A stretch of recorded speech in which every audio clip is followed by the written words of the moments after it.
Hello, hello, hello. Welcome to another, how do I stumble on this? Episode, session, stream, hangout, work time of the write-in. Thank you so much for joining us this evening. I am your host, Savannah. And this is, like I said, the write-in. So we are over on YouTube again, exploring the YouTube community, streaming on YouTube. The write-in usually takes place every Wednesday night over on Twitch, but we are switching it up for NaNoWriMo. We're doing a whole bunch of bonus streams, and we've got pretty much all of those bonus streams scheduled for all kinds of different streaming platforms because we're tricky. So we're bopping around a bit, different places. You're on a different platform always. Exactly. You can't catch me. You'll never be able to track my whereabouts. It's fun. It's kind of neat, like seeing all the differences between the platforms. I have to say I'm like low-key really hating Instagram Live, but it's good to learn about it. It's good to see what its deal is, you know, the pros, cons, the challenges. So, you know, it's all an adventure, but no offense, Instagram, but your live experience isn't great. I suffer through it every Tuesday and Thursday at lunchtime. So yeah, this is Thursday and it's a double stream day. Beep, beep, beep, beep. I really do have to get around to the, like, fancy production value stuff. I'm still doing a lot of just like basic kind of behind the scenes programming, mostly just because I threw myself the big learning curve of streaming on a whole bunch of different platforms this month. So I'm kind of like tweaking all of the different setups so that they work on the different platforms. That's kind of what's been occupying me lately. Digitally on the run, right? Yeah. You'll never catch me. Except you totally will if you're in our Discord and you check out our streaming events. Then you'll 100% know where I am at all hours, every moment of the day. It's usually on the internet, somewhere. Instagram is bad, but that's why I spend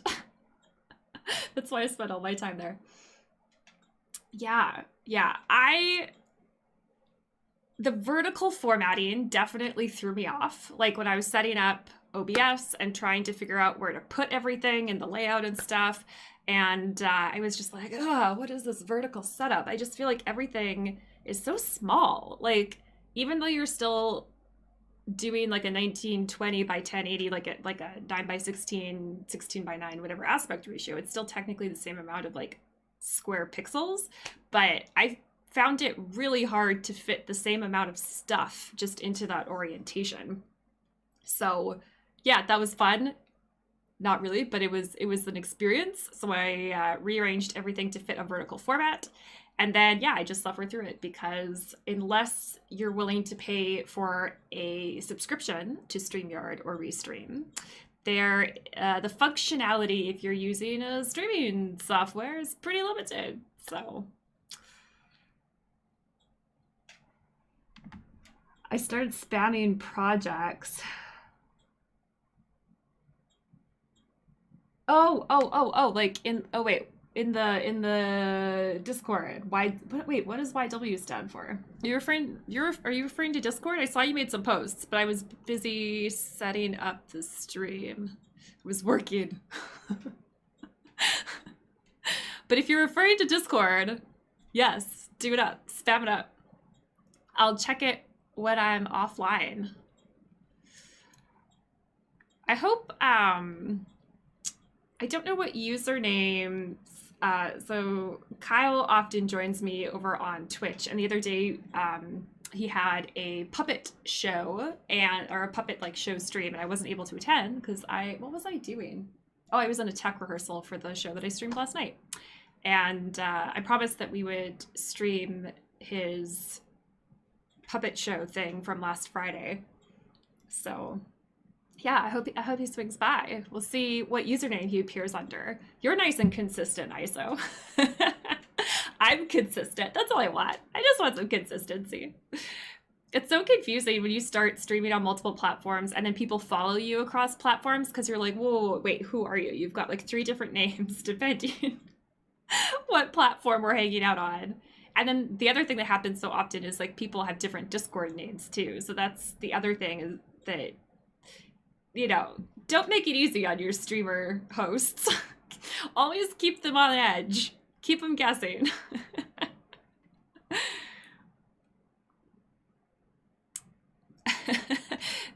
What Discord channel should I post it on video? This is a valid question. I don't think we have just like a general channel for like, I don't know. My Discord is very serious right now. Everything is like work related, professional development related, arts related. It is not set up for fun. We're not here to have fun.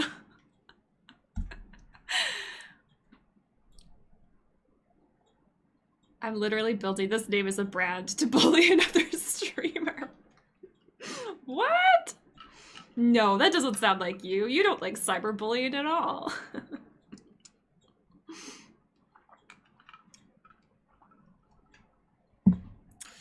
It's not about writing. Yeah, okay. So it's just like, okay, so you're saying, okay, so it's just like a fun video, right? Like it's just tomfoolery, correct? Like apropos nothing.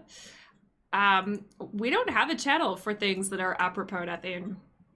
We could make, I guess we could throw that in the community hub. I could go in write ner, and I could make a, I'll make a tomfoolery channel. For all things not work related. Okay, and then we'll have to give it, yeah, okay, yeah, we have to remember to have fun sometimes. Okay, so what should it needs an emoji. So maybe we should give it, we'll give it this emoji, sure. And then the only other thing I need to do is just double check how to spell tomfoolery. Okay, yeah, it just ends in Y. All right. It just looked weird for some reason. Maybe because Discord insists on having everything in lowercase. All right, that should be good. Create. Okay, there we go.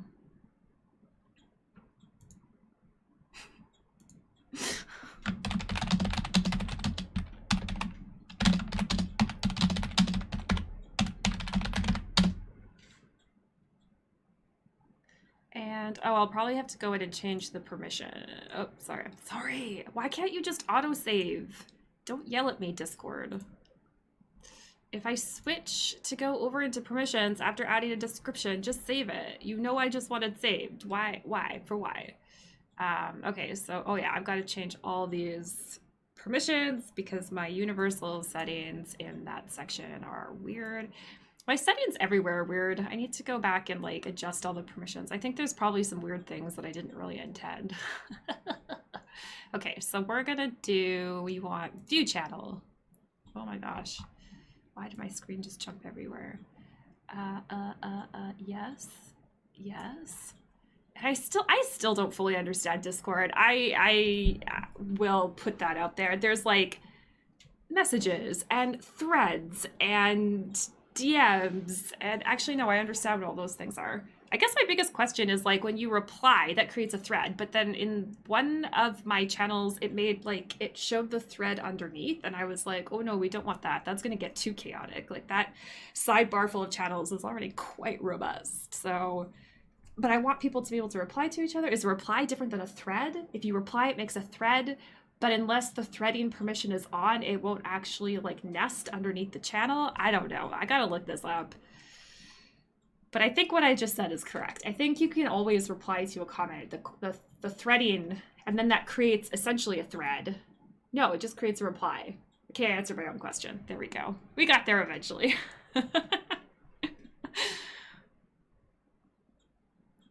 The streamer Oh Brother said Opto Isolator wrong 2 years ago, and I've been building this identity ever since. a good brand story.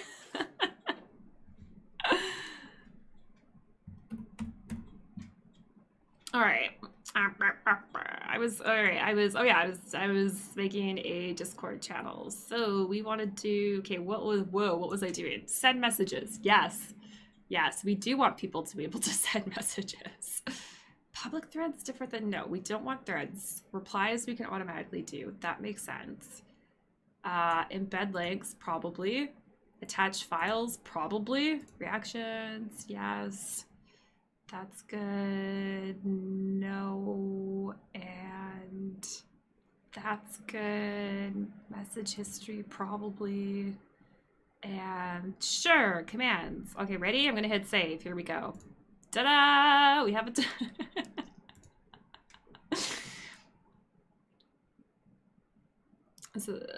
Okay, there we go. Perfect. All right, we have it. Okay, there. Per your request, I have created a tomfoolery channel.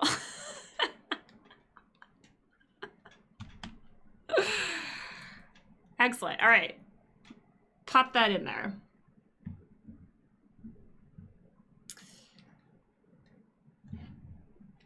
I think my audio is sounding better today. I feel like the last time I was on Twitch, it wasn't that good. It was very peaky, but when I was monitoring it, it sounded okay. Oh, I looked over the VOD of was it my maker? Yeah, it was the last workshop stream I did on Monday on Twitch, and I was just like, ooh, that is rough. Chekhov's gun. Okay, sweet. Also first. Yes, that's awesome. Okay, I'm gonna shut Discord down just so that it doesn't, well, I guess I could have just muted it in voice meter, but then I probably would have forgotten to unmute it, and I don't know. I just shut it down. Now we're safe. We're safe from mystery sounds. Okay. Woohoo! See, this is so confusing because I think when I monitor visually the little metering bar, the input from the Blue Yeti in OBS is peaky, but then it's not peaky in voice meter when it's routing it outwards. So I don't know. I'm just real confused. It sounds okay though, right? Like I'm capable of decent audio. I'm not gonna make promises to good audio, but I'm capable of decent audio. And I think it's all right. We're gonna go with that. All right. Woohoo! So, I think we're basically good to go here. The only updates I have are kind of boring ones. Like I programmed in the Stream Deck all of my YouTube chat automated messages that I'll need for when I do my really exciting opening and closing announcements every evening. I'm sure you're all absolutely riveted by that update, but it was a big deal for me. It was a big deal for me as your operator and your host. So that'll make things a little easier. I don't hear peaking. Excellent. That's what my hope was. Because yeah, I was so confused when I was watching skimming through. I would notice. That's true. And then you would make fun of me. Good. Okay. I'm gonna trust you to make fun of my stream if ever anything is not up to snuff. Because my expectations are that everything is up to snuff. And if it is ever not up to snuff, I need to be mocked. I ought to be mocked until it is up to snuff. Those are the standards. All right, Stream Deck. So we've got stupid YouTube automated chat messages good to go. And I say that with a little bitterness because of the 200 character count. It was an annoying amount of time to edit all my pre-programmed chat messages and do a really arbitrary 200 character count. Wasn't impressed, YouTube, so Twitch still wins that one. And what else did I get up to for like stream updates? Oh, I don't know. I made a special profile and the new scene collection, but again, that's not particularly riveting. Just like like tweaking things behind the scenes, just make things go a little better. So that's kind of what I've been up to on this side of things. Other more exciting announcements are that it is Thursday, which means tomorrow. Where did this week go? Tomorrow is the artist meetup. Woo! So let's throw this bad boy up. Boom. The artist meetup is a event happening in Discord. We're all gonna watch 366 Days by Major Matt Mason, which is an online show about like the internet and digital performance and stuff. So we're all gonna go quote unquote go watch that show. It is remote, like it's an online show. So yes, we will quote unquote go together and watch that show, like a watch party kind of a thing. And then we're gonna head back into Discord and hang out in the chat channel and like have a little artist party. And artist has quotations around it. It's like artists, creatives. Basically, if you feel you belong in my Discord, you are an artist type creative human, and you are welcome to attend this meetup. And I hope you do. I hope you do. You will see that the banner says it is happening November 12th, and November 12th is tomorrow. So that's what we're doing tomorrow night. Are you coming, ISO? I'd still bully you even if everything is good. Legit though. So that's the artist meetup. That's the main piece of news that we've got going on because that is happening tomorrow. So I am unsure how many people are attending, but I hope the answer is at least one other person besides myself. Hopes and dreams. No, it's gonna be more people than that because I invited quite a few of my like IRL artisty friends, and they will be there. So it'll be one of those fun blendings of like collisions of different people that you know from different pockets of your life, which is fun. You get to play like friend matchmaking, which I enjoy.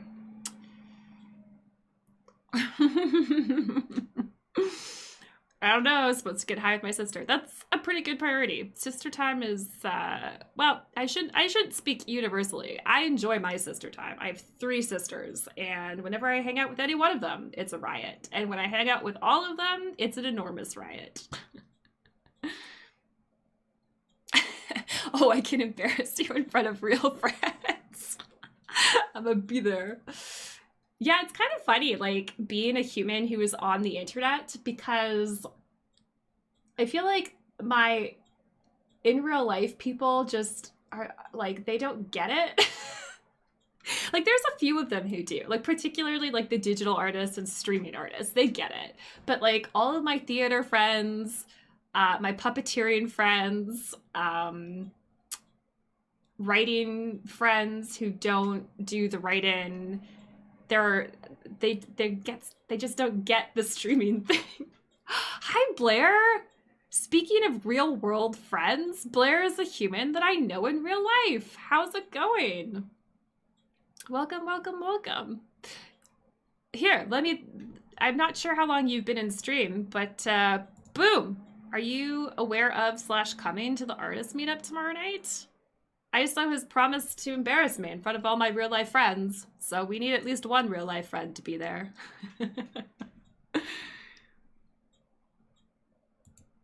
So there's a show that we're gonna watch, like an online show, and then we're gonna hang out in Discord. It's gonna be a good time.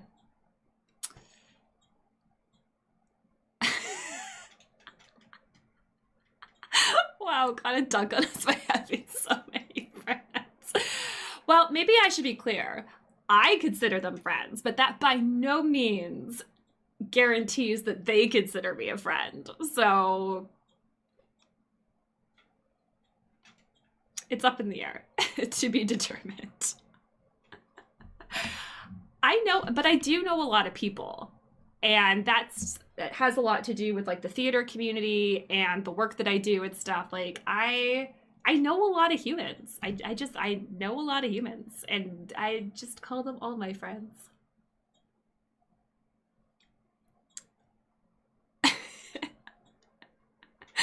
Embarrassing stories. Because Blair, what was the first Fringe that we met at? Was that Calgary? Or were we pre-Calgary? I can't remember, but it was 2017. It was the summer of 2017 and too young, impressionable, or was it 2018? Oh no. Which year did we meet? What festival, which show was that? Which festival circuit was that? They all blurred together. Calgary 2018. Brilliant. Okay. Excellent. So, are you cool if I share our origin story and give you a bit of a shout out, Blair? I'm always, see, this is the tricky thing with like being on the internet and like being online and stuff, is it's like, I know that some people like to keep their real life identities and their digital identities separate. So I always just err on the side of caution before I like quote unquote out people as real humans. Okay, excellent. So, and then Edmonton get doxxed.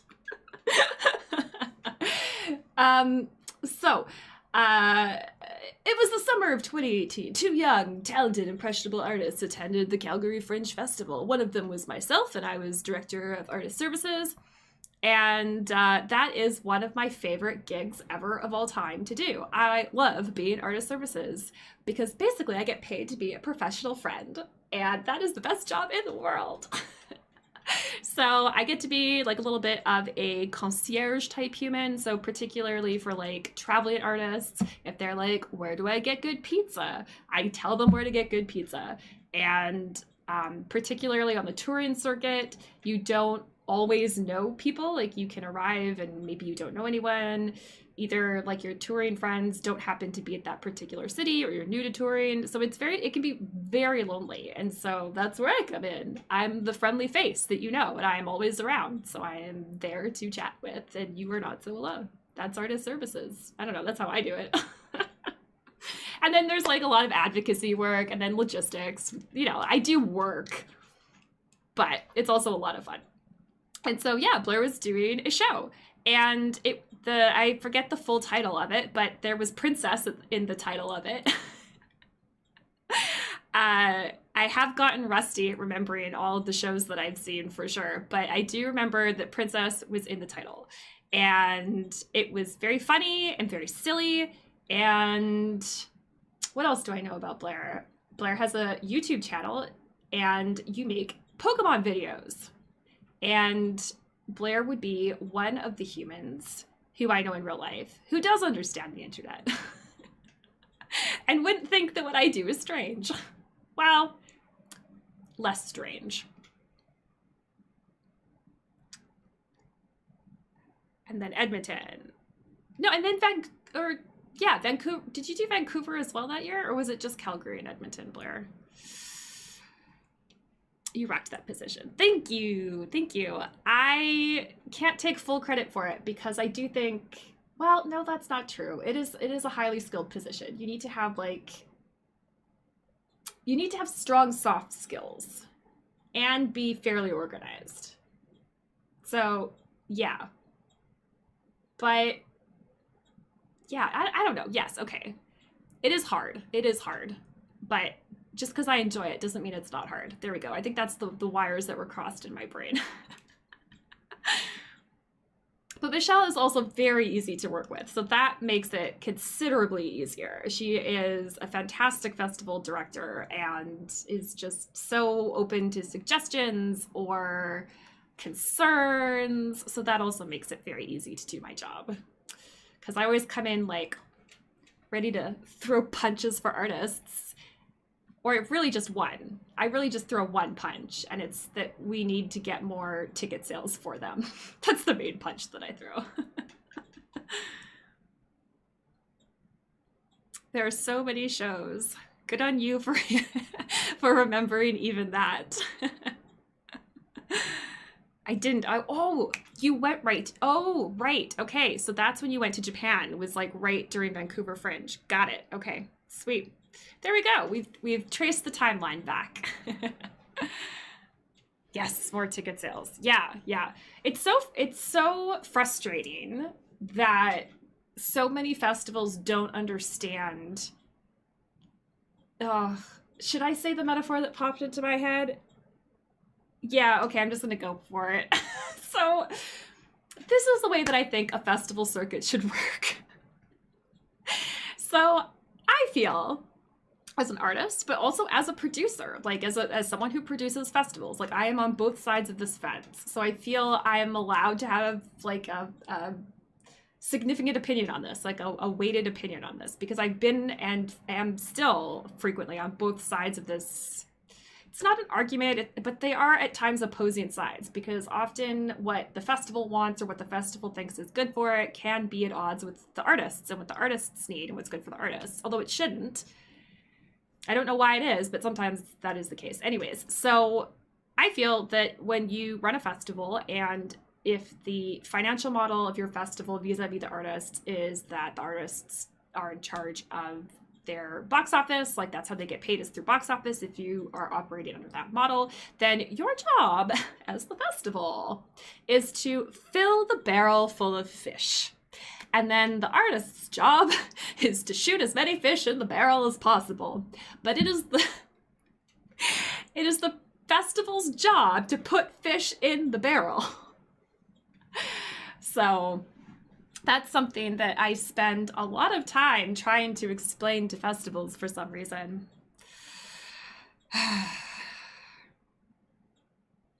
All I can find is cooking videos and soccer. Oh, is that on Blair's channel? Blair, have you, oh no, I'm still very new to streaming on YouTube here. Oh, and also, we should probably do a writing sprint here. I'm sorry, it's very chatty. So we kill the audience. No, it's a metaphor, ISO. They want to be shot.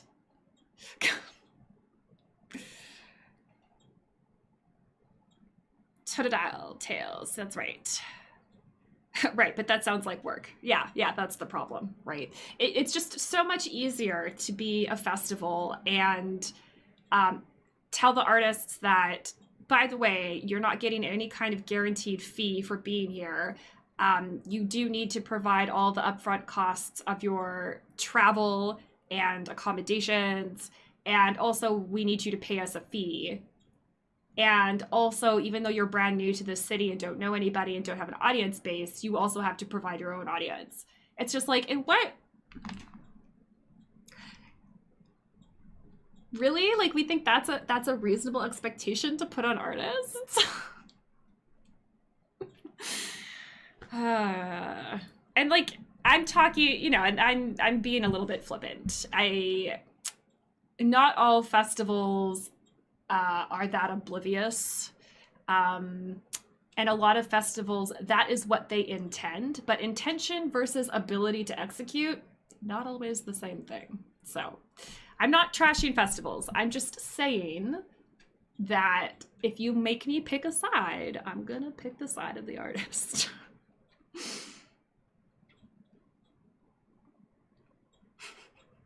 Yeah, metaphor. You don't want me to kill the audience. Got it. Yes. No.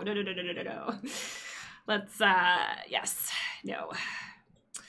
Although, are you ready for this one? Get prepared to cringe. ISO, you are fully welcome to shoot the audience.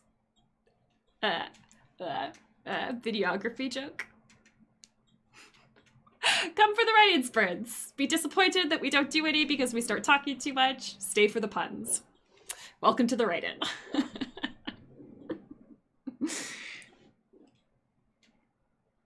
Especially going to a city for the very first time, it is so tough to draw people out. Oh yeah, and I would even go so far as to say it is impossible, in light of the fact that you are also trying to do a show. If you have the capacity for a producer, then it's not so bad, but trying to do a show and trying to build up an audience from nothing is a pretty tall order. Like, absolutely, you can do it, but that is a full-time job. And if you are also trying to be in the show, that's 2 full-time jobs. Those 2 things can't happen at the same time.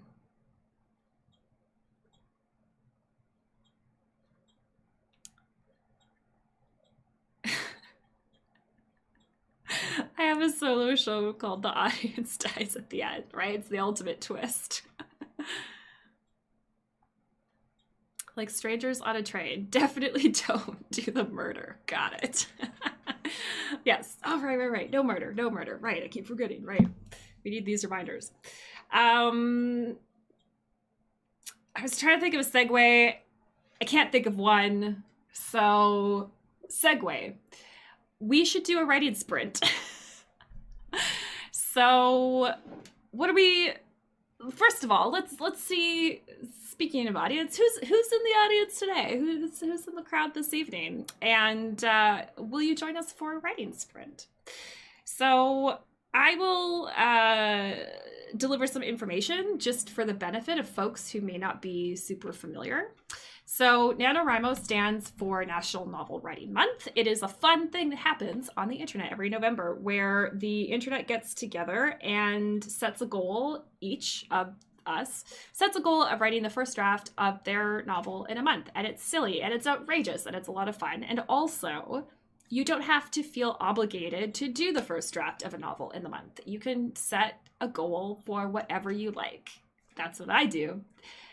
Rules are set and I choose not to listen to them. And I do what serves me. So my goal for NaNoWriMo is just to put in a whole bunch of extra writing time and work on my Wasteland script. So that's what I'm gonna do. That's what NaNoWriMo looks like for me. And the write-in is a combination of writing sprints and writerly chats, or arts chats, generally speaking. They don't necessarily need to be just writing chats. We also talk about the larger spectrum of arts practice as well. Everything from like the business of art, like we did a whole bunch of talk about digital strategy, a whole bunch in previous streams. And yeah, we just hang out and we see where the conversation takes us. But yes, we are supposed to do some writing sprints and get some word counts in. So if folks have stuff that they need to work on, you are welcome to treat the writing sprint as a co-work. So if you don't have a writing project at this moment in time, maybe there's something else you need to work on. I don't know, but you're welcome to do that during our writing sprint. The writing police can never catch you, particularly if you're me and you are on the lam all over the internet, streaming on different platforms unpredictably.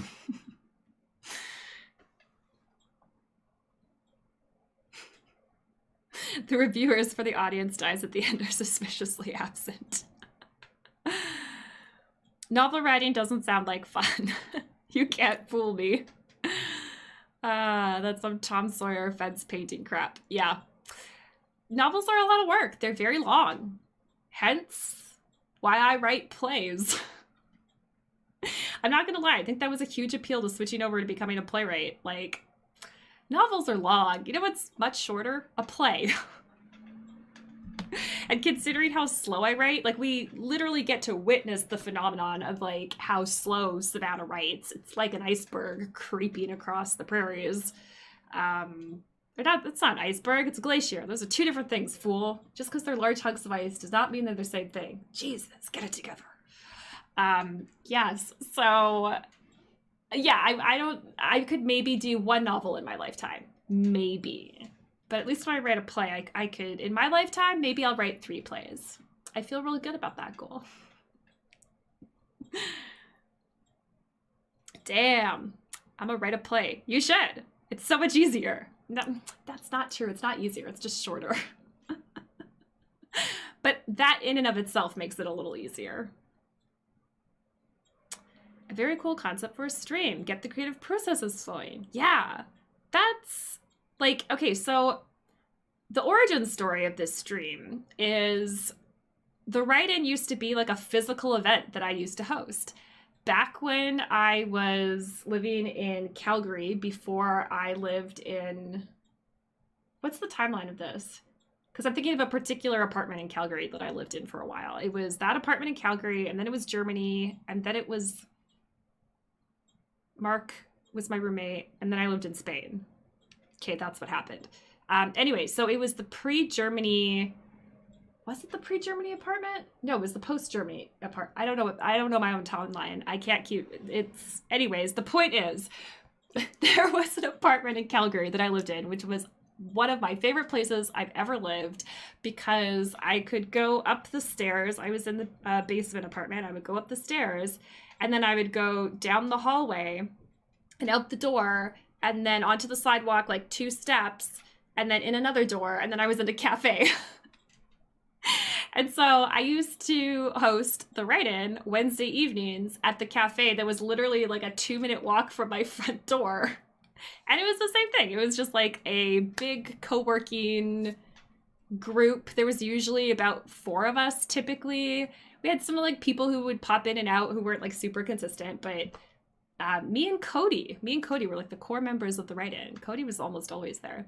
Yeah, and then we would take over a table. One of the big tables in this cafe, and then we would all ignore each other for like several hours as we worked on plays or answered emails. We had a lot of arts administrators swing by, particularly ones that worked for like indie companies on contract work and like didn't have an office, so they'd come and co-work with us, and then we'd take breaks and we'd hang out, and it was a really good time, and it was a nice way to socialize but also not feel guilty about like having fun because we were working at the same time. I don't know. That's a mentality that I had. So yeah, it was a physical real life event.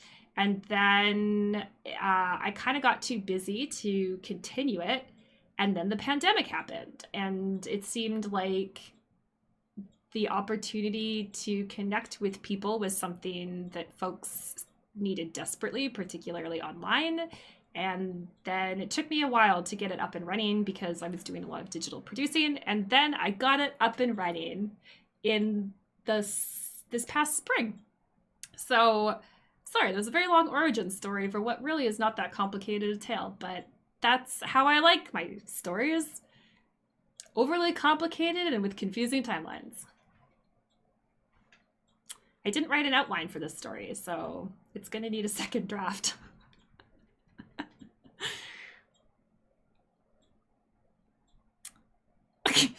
Really? No. Neither of them go across a prairie. That's false. That is false. Absolutely, glaciers go across prairies. They just, I mean, it depends the timeline, because I live on the prairies, so we've had glaciers that have formed our prairies and stuff.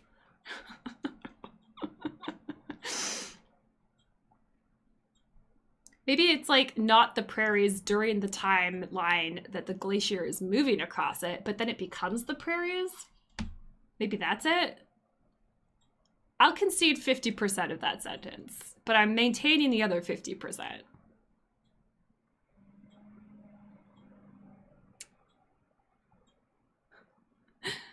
You're asking me, but if I knew, it would just freak you out. That's true. That's true. Can you imagine if someone was actually like, no, actually, in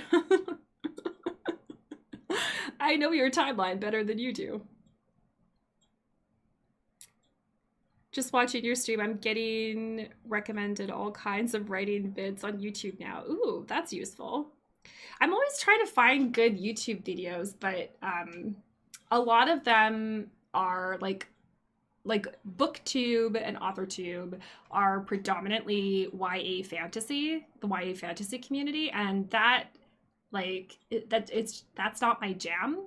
So it is difficult to find BookTube and AuthorTube corners of the internet that align with my interests and style and taste. So maybe if I check out more streams, like more writing streams, I don't know. I've got to train this algorithm better. I feel like it still hasn't figured out my writing taste very well, which is curious. Like, get it together, robots.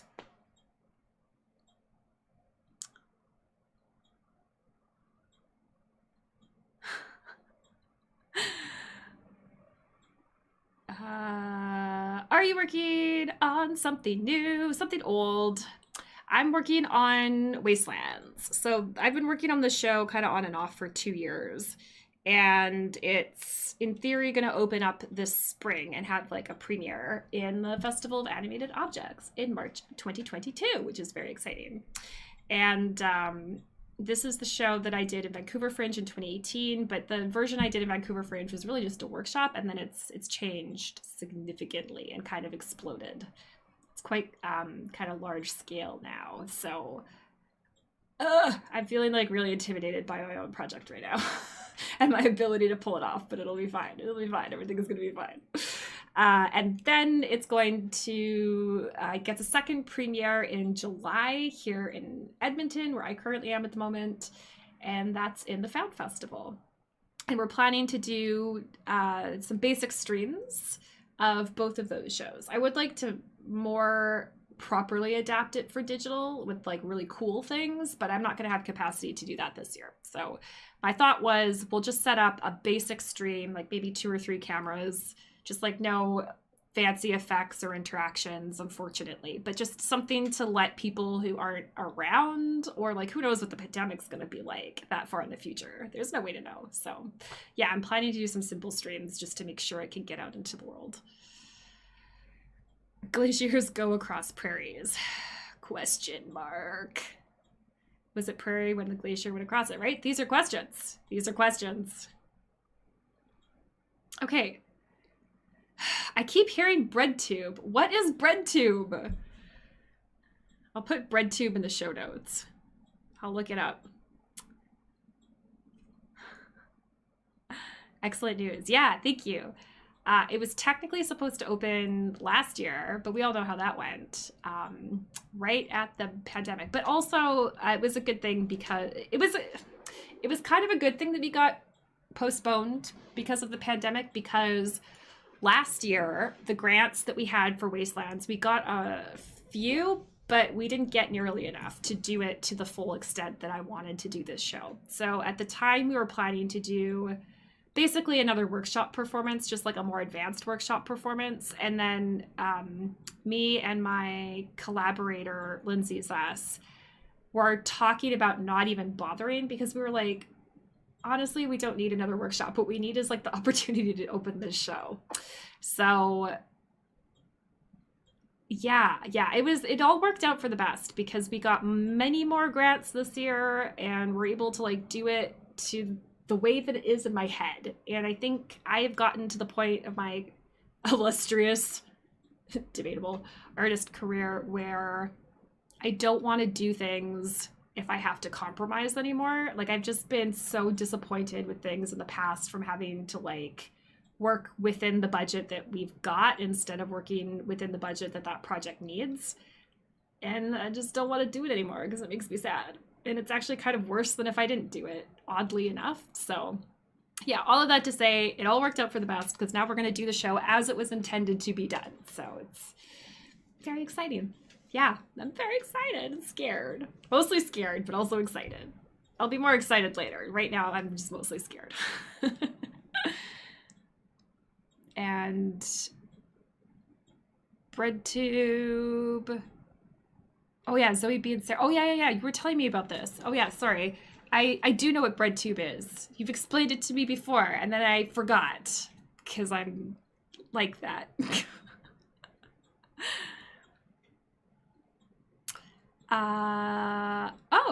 Left hand. Oh, we have a puppetry person in here. Left hand puppetry.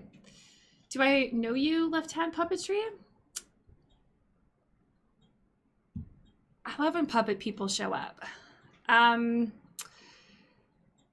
gonna go back to these comments here. Animated show live. It's a live show with garbage puppets, and it's like an immersive and interactive, basically like an installation. So we're gonna take a black box type space, and then we flood the floor with about 1 foot or so of plastic recyclables, and then we're building all of these garbage mountains everywhere so that you walk in and it's like it's an installation, like it's a fully transformed space. And that is with the intent of creating a imaginative interpretation of the Great Pacific Garbage Patch. That's where the show takes place. So it's about Hero, who is the last remaining human on Earth, and Hero is a clown. Not like a full-on red-nosed clown, but a clown character. And then Hero puppeteers a series of garbage puppet characters on the wastelands that they've created to keep them company in their final days as the last human on Earth. So that's that show, and it's about climate crisis and the plastic waste crisis. And yeah, it's pretty ambitious, particularly for me as a relatively new person to puppetry, because the whole thing is sort of predicated on this idea that the environment of the show is actually meant to be an ecosystem. And one of the things that I'm playing with is a lot of like eco-critical theory. So so basically, I don't know how far down the rabbit hole you want me to go here, folks, but I'll go down it. And when you start to get bored, just let me know. So one of the things in eco-criticism, and particularly eco-dramaturgy, which is like eco-criticism in drama, in theater, is that we look at like how the environment, how nature is being portrayed. And when it comes to theater, the answer is abysmally, because the environment is either like completely non-existent because it's like a one-person show with a stool on stage. Like you don't even need a set. All you really need is a performer on stage for theater. So the environment / nature is either completely non-existent or it's a flat backdrop. Particularly in like more traditional theater, you would usually have like large painted backdrops for your scenery. So that's another way it would be portrayed. And then the other way that the environment and nature could be portrayed is something that is completely designed anthropocentrically to prioritize the movement of the performers on stage. Like nothing on that stage exists unless it is to serve the human performers and provide them levels and points to sit on or surfaces to place things on. So thinking about that, I'm doing the opposite. So this environment is bigger and steals focus and is more impressive than the human performer, and it's also active and interactive. So Wastelands, aka the Great Pacific Garbage Patch, is full of various mechanisms and machines. It's animated, it's constantly moving, and you can interact with it. So it's full of kinetic sculptures, basically. And the show is written structurally like a choose your own adventure, and the points where the plot branches out based on audience decisions happen with the audience interacting with a machine, so interacting with the environment. And then their actions have direct impact on the trajectory of the story, but also on the world, on the ecosystem. So thank you for listening to my thesis. But it is something that I think is like really cool about the show. So I love talking about it because the design for this show is, if we're able to pull it off the way that I see it in my head, it's gonna be freaking rad. It's gonna be very, very, very cool. So I'm so excited that we get to stage it. Okay, I'll get caught up in these comments here.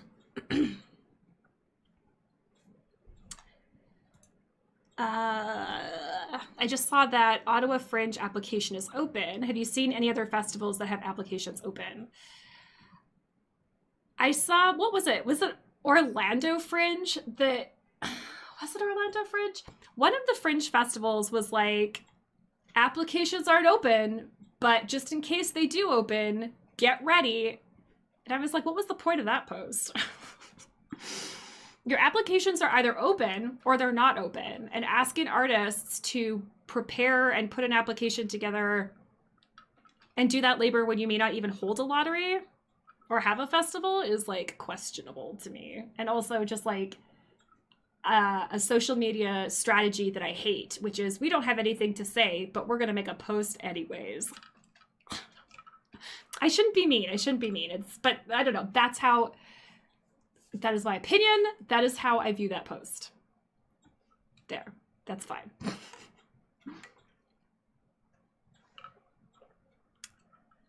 BreadTube isn't bread, but I do have a friend who makes dope sourdough bread.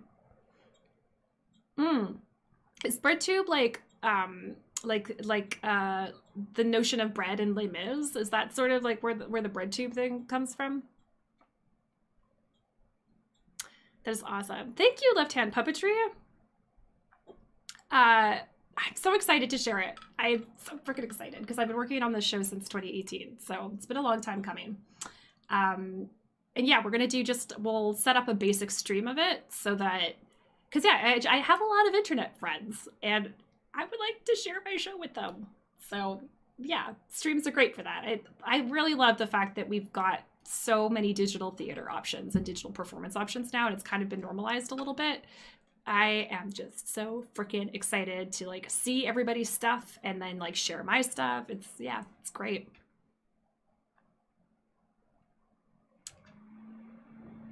Love art that makes people think about the mess they make of our planet. Yeah.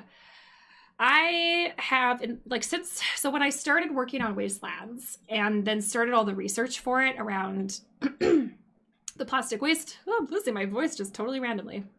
When I started doing all the research about the plastic waste crisis and learning more about the climate crisis, like I knew of it, but I didn't know it. And then started to get involved in like environmental activism and stuff.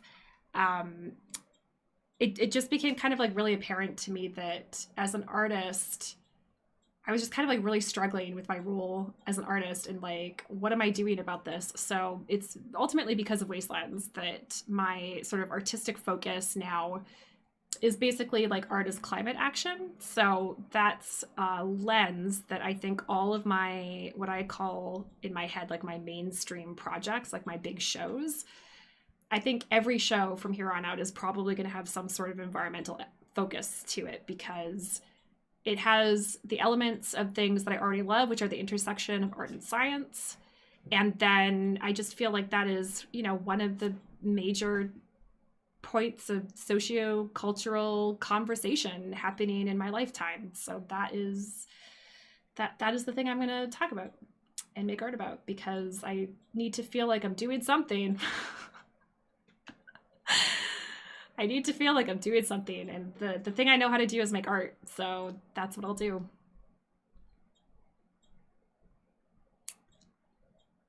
I demand the bottom of this rabbit hole. Yeah. Good. I'm always trying to be thoughtful about sharing knowledge because I love sharing knowledge. I love receiving knowledge. And as someone who does a lot of research for their work, it is really exciting to share that, right? But I also know that, research can be a little jargony, and particularly like I have an arts background, like a post-secondary arts background. So I always want to be careful not to get too jargony, but also to share the knowledge, like use the words like eco-criticism and eco-dramaturgy and the reading ahead anthropocentric, right? But make sure that I'm explaining those words and what they mean as they go. I don't think I explicitly shared what anthropocentric means, but I think I provided enough context. So yeah, I kind of think of myself, I don't think I have enough science background to be like a science communicator, but I do kind of think I'm like an arts communicator. And then sort of sometimes a science communicator. But like, what's the point of having that knowledge if you're not sharing it? Like the deinstitutionalization of knowledge is something that I feel very strongly about. And I am always masquerading as a grad student. I hang out at university libraries all the time. And I tell people that like you can be a normal person and use a university library. A lot of them have community membership cards. And here in Alberta, you can even place an interlibrary loan through the public library and get material out of post-secondary libraries. I mean, that program's been stopped because of the pandemic, but you can even access the databases, like all the journal databases. But when it comes to digital content, you do have to be on campus to do that. And then you can just get a guest pass. But like people don't know this. And I'm just trying to like free the information, just free the information.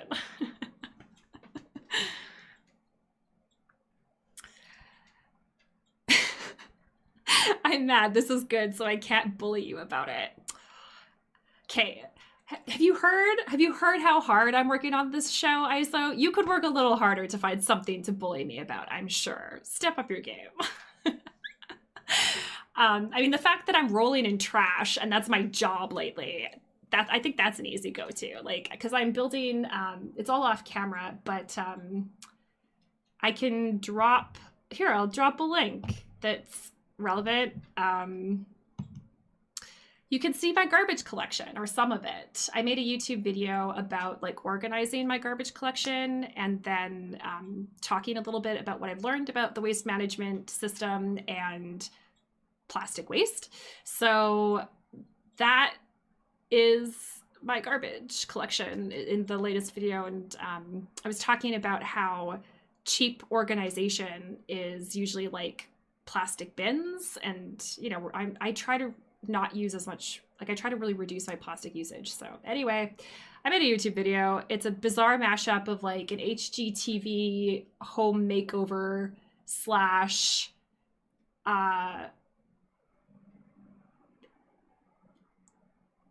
mini documentary on waste, on the plastic waste crisis slash YouTuber DIY home organization video.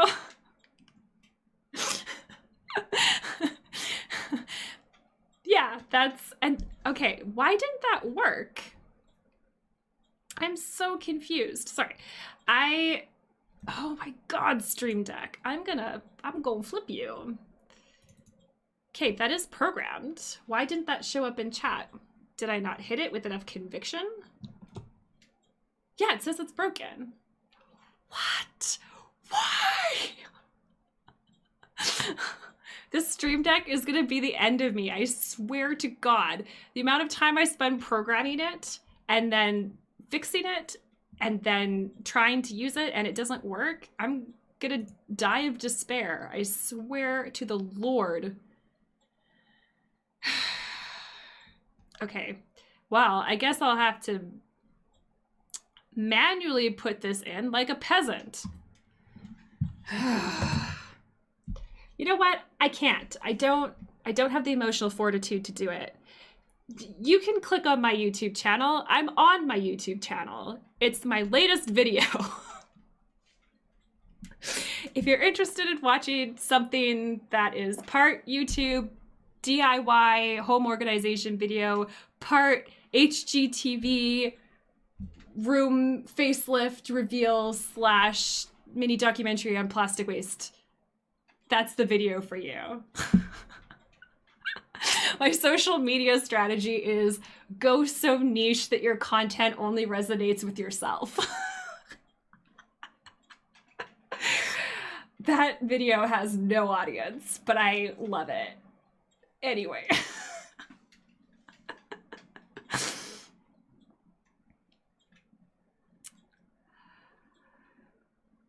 What if you do free labor just for funsies? Breadlines and communism. Oh, breadlines and communism. Right. Okay. It will be nice to do art again in person, right? Yeah. It's such a strange, like I have such a strange push and pull, because on the one hand, as an introvert, I have loved the fact that I don't ever leave my house anymore. Like I'm living my best life.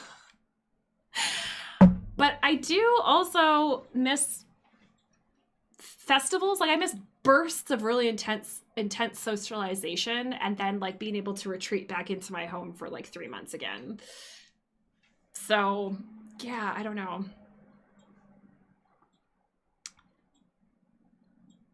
I do, yeah. And then like, but then also I think of like projects like Wastelands that as they currently exist cannot be done remotely. Like I talked about how I'm going to throw a stream together just to like get it out there for people who aren't able to attend in person. But I don't think that it's going to be,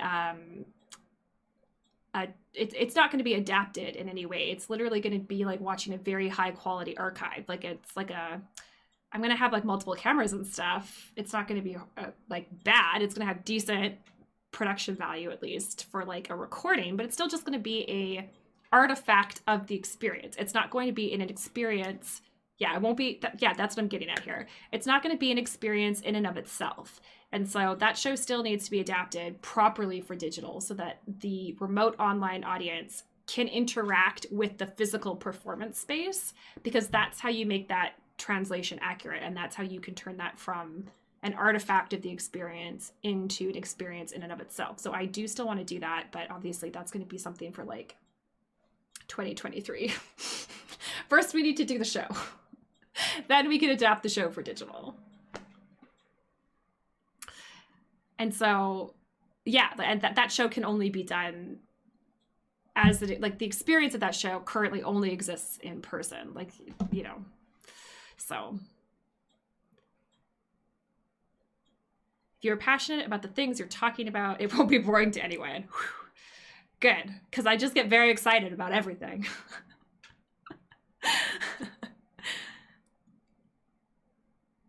I am a magic communicator.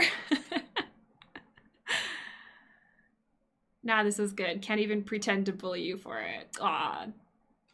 That's pretty high praise. Thank you. And table flipping, finally. I know, I always get super frustrated sooner or later, particularly when I'm doing the workshop and hand stitching things. The write-in streams are like too chill, you know? There's not enough rage and frustration and heightened emotion in these streams. I'll watch it after I spam your Discord more. Yeah. Wow, that is a serious garbage collection. Oh, thank you. I'm very proud of it. Am I a hoarder or an artist? Unsure. But yeah, so while I'm in Edmonton, I'm living with my mother. She lives in the upstairs and I live in the downstairs. And I have her trained now. She knows. Don't throw out yogurt containers. Just basically, if it is a single-use plastic, don't throw it out, because that is a good garbage. And she'll ask me now. She's like, "Is this a good garbage?" And I'm like, "Yes, that's a good garbage. Please save that one for me."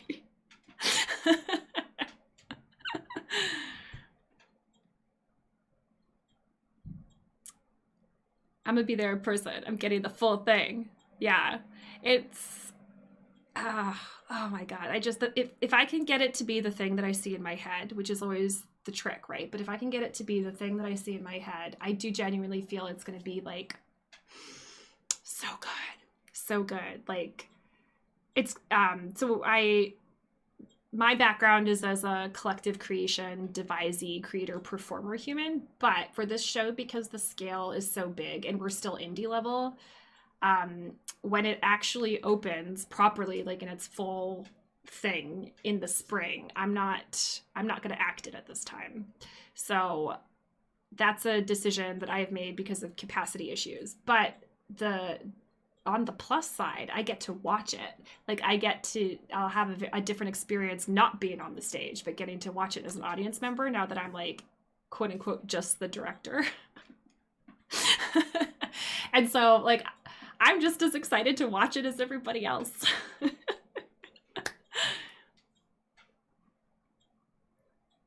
How are you preparing for the puppetry portion?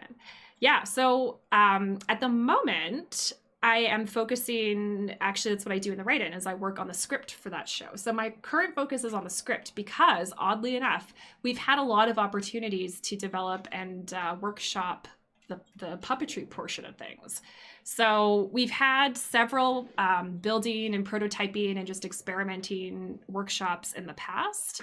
The most recent one was summer of 2020. We got to do, Lindsay, my collaborator, and I got to do, was that a month long? We got to do a month long part-time, but you know, pretty decent amount of time workshop. And actually, I've got fun footage of that, but I'm gonna have to mute it or I'll get a copyright claim. But I could, oh no.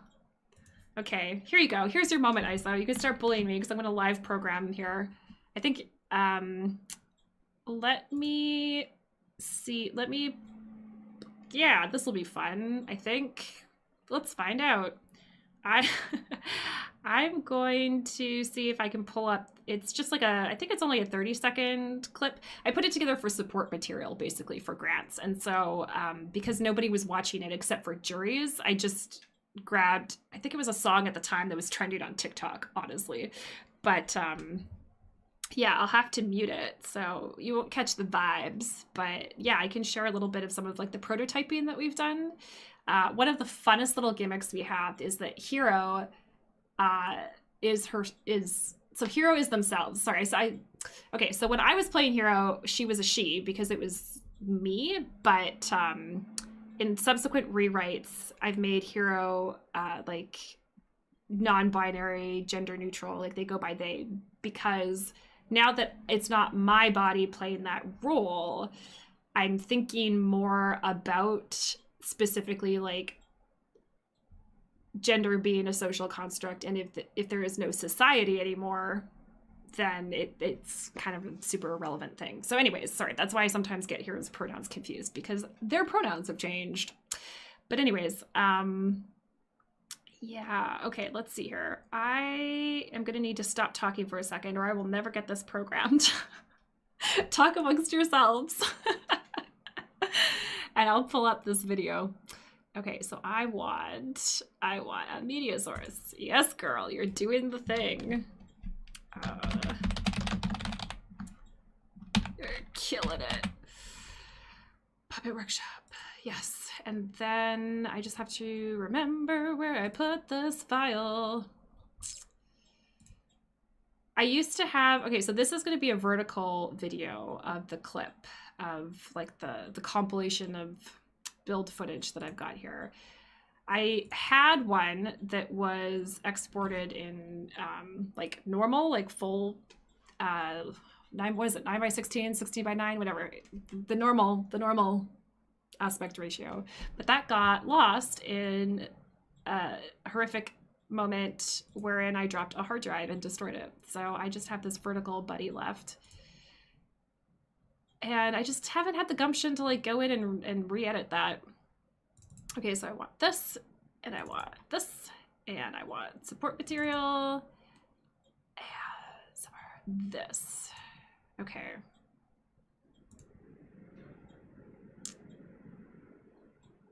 And that is correct. Yes, I think I put that.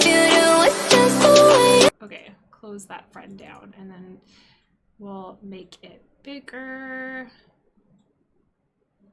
Oh no! Don't do it. Okay, all right, so I'm gonna mute all of this and then I'll just play the footage. Okay, here we go.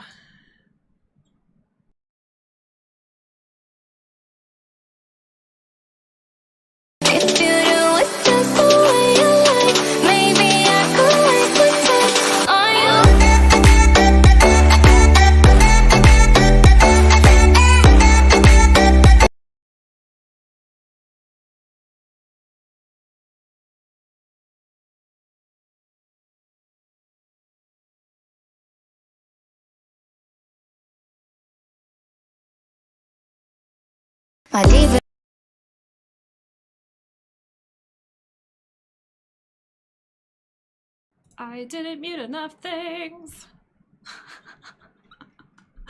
We almost muted it properly. We got there.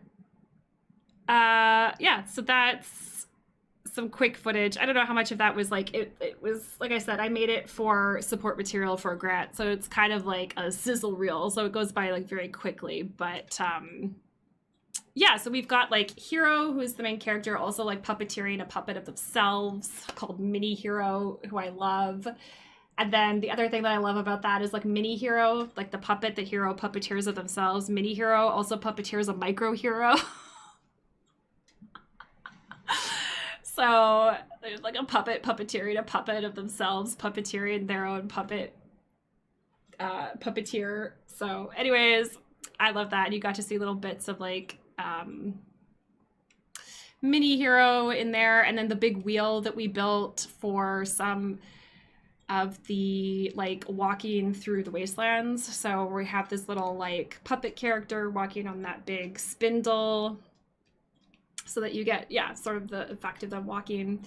So we do have this like really big built environment, but then we're also using all of the fun puppet tricks of like scale and stuff as well. So Yeah, so we played around with some prototypes and building mechanisms and movement with the plastics.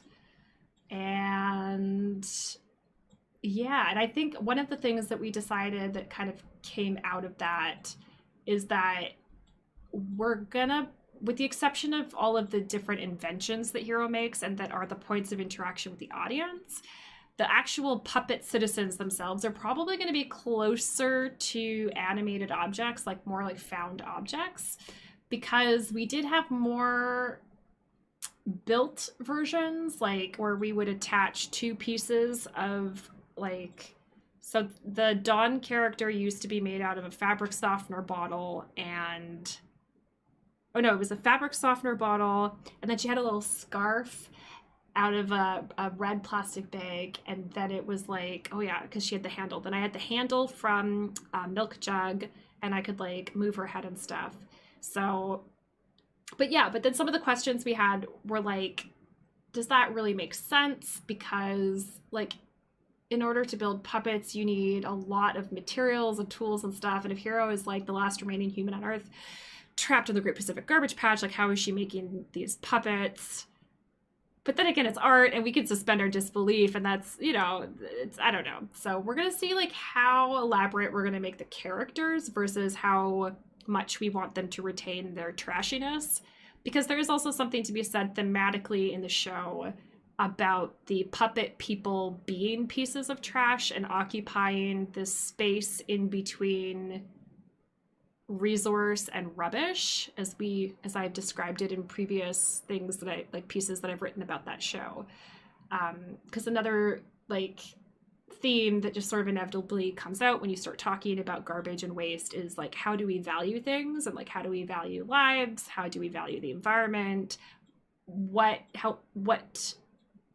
criteria do we use to evaluate whether something is a resource and has value, or not, and then what are the implications of something that is a resource that holds value but that we don't respect, all these kinds of things. So like, yeah, the Hero's friends being pieces of garbage, and then the puppeteering technique that we use with the way that that puppeteer manipulates the characters all reflects that. So like, in a lot of puppetry practice, you endow the puppet with life, and then you treat that puppet with the sanctity of life, right? Like they are a living creature in the moment of the show.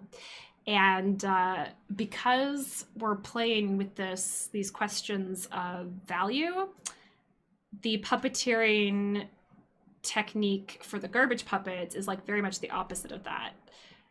So that's the other sort of logistic thing, is these puppets need to be able to take a beating.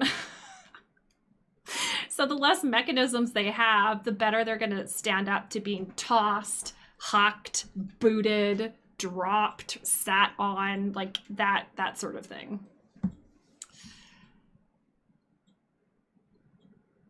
That little puppet is adorable. Was expecting a hand inside. That's more like Bunraku style. Yeah, exactly. Yeah, it's like a tiny little Bunraku puppet. Especially liked the part of the puppet popping out of the trash can. I have extensive experience fitting myself into various garbage cans, and I can tell by glancing at a garbage can now whether I will fit inside of it or not. So that big blue one that I pop out of is a Rubbermaid Brute.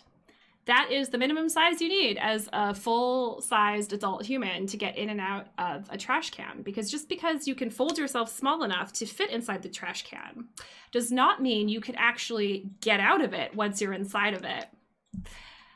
And also, just because you can get into it doesn't mean that the trash can isn't so vertical that your center of gravity is too high and you just fall over anytime you try to get out of it.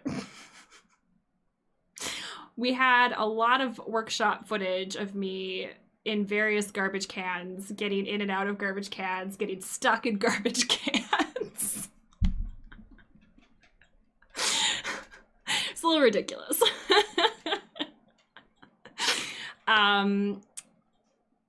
I've crawled in a lot of garbage cans and dumpsters.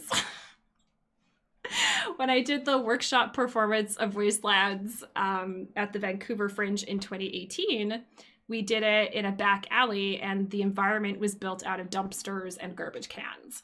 And the main sort of piece of set was this dumpster that they cleaned out for me, and was just really fun. I was crawling in and out of that dumpster and on top of it and behind it, and dumpsters are fun. They're a great piece of set. The flappy lids are great to play with, and yeah, you can fit inside. It's very roomy. And at the time, Wastelands was an outdoor show. That has since changed for numerous reasons, but one of the fantastic things about having a whole bunch of dumpsters as your set is that you can pack everything else up and then put it in the dumpster and lock your dumpster, and then you don't have to worry about storage for your outdoor show. It's built right in. Have you heard of Jim Henson's Fraggle Rock? There's a character called the Trash Heap that is a puppet that is a whole pile of garbage. I know of Fraggle Rock because it is like a canonical piece of puppetry, especially like Muppet style puppetry, I believe, and obviously film. But I have not seen it myself. It is on my list. I didn't get into puppetry until I'm still super new to it. 2018 or late 2017, early 2018 was when I got into puppetry. So I'm still a baby and playing a lot of catch up on puppetry stuff. But in Calgary, and this is actually where we did one of the workshops for Wastelands, was in their space. Calgary has a quite famous puppetry group called the Old Trout Puppet Workshop that has they have several very well-known international shows, but one of their most famous ones is famous puppet death scenes. And then I think their most recent show is the Jabberwock. But yeah. Okay. I promised we would do writing sprints and then just proceeded to visit with everyone because it's fun. But we do actually need to do some writing. I say this as the host of the show who's failed thus far miserably. Someone needs to moderate the host. I should program actually a chat bot that just periodically pops into chat and like yells at me and is like, did you start a writing sprint, Savannah, or are you just talking? Brutal. Yes. And also in consideration of the fact that I have a show that's opening in March and we go into process, like we start building and experimenting with stuff in January, and I need the script to be finished by then. So I have a lot of writing to do. Now that I've got us all hyped about this show, I need to actually finish writing it.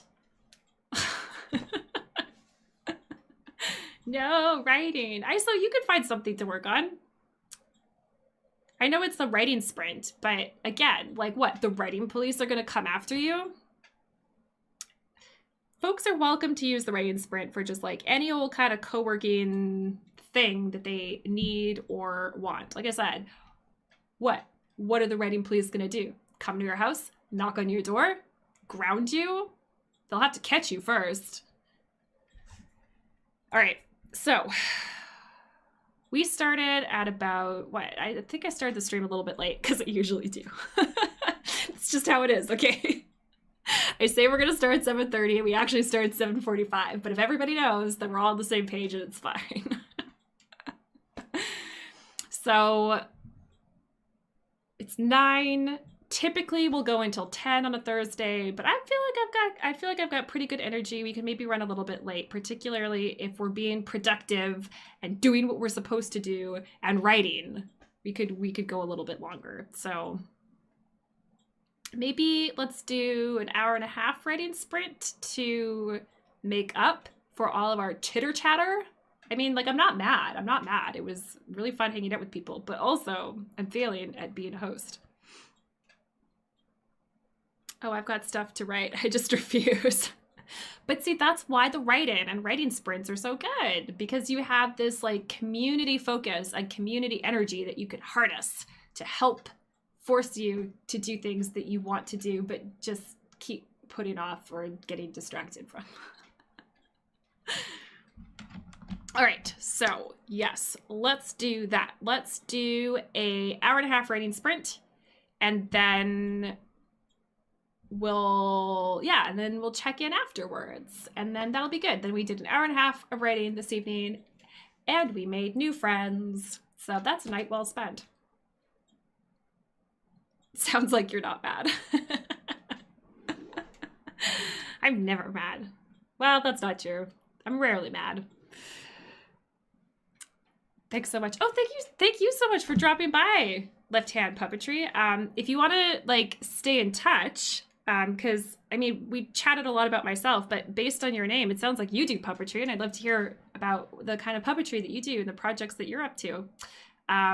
What's your preferred way to stay in touch? I've got Discord. I've got all the social medias. We've got YouTube. I've got a mailing list, but that's kind of one-sided. I don't know. If you have a preferential way to stay in touch. Twitter, yes, excellent. I got Twitter. Let's follow each other on Twitter. I was gonna hit the button on the Stream Deck, and I can't. So, all right. Thwarted by the Stream Deck yet again. All right, here, I'll drop my Twitter in, and then if you follow me, I will be able to follow you. And then I'll check out your puppetry stuff and any other things that you're up to. Okay, boom, there we go. See you on Twitter. Thanks for swinging by. And I'm curious, how did you find this stream? Like, did I come up in some sort of like puppetry algorithm? Or were you just interested in like a writing NaNoWriMo stream? So curious how I got connected with the puppetry person, because it's magical and perfect, but also this is a writing stream and there's no puppetry keywords in it.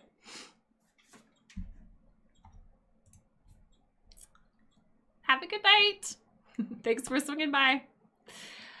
All right. Oh, I searched for writing live streams. Okay, perfect. Okay. All right, okay. Let's do a writing sprint. Let's go. Let's do this. So, I wonder if all my other commands are gonna work. Will my clock work?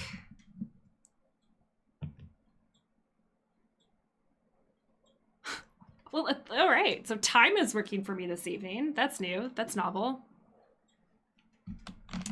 Okay, there we go. Sorry. Ugh. I started the clock. I wasn't mentally prepared for this. All right, the sprint is on. Go. I'm going to mute my mic as always. I'm going to throw on a playlist. And then we'll get writing and we'll check back in. Anyone who wants to join the writing sprint, we'll check back in at the end and exchange notes on how it went for everybody. All right, the timer is going. Get writing. What are you doing? Still listening to me? Get writing. You should be writing. Go write.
Okay, that's the end of our writing sprint.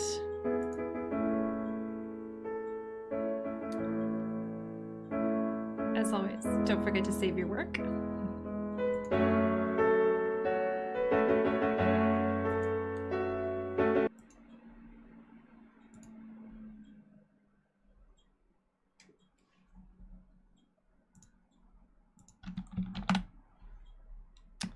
Okay, there we go.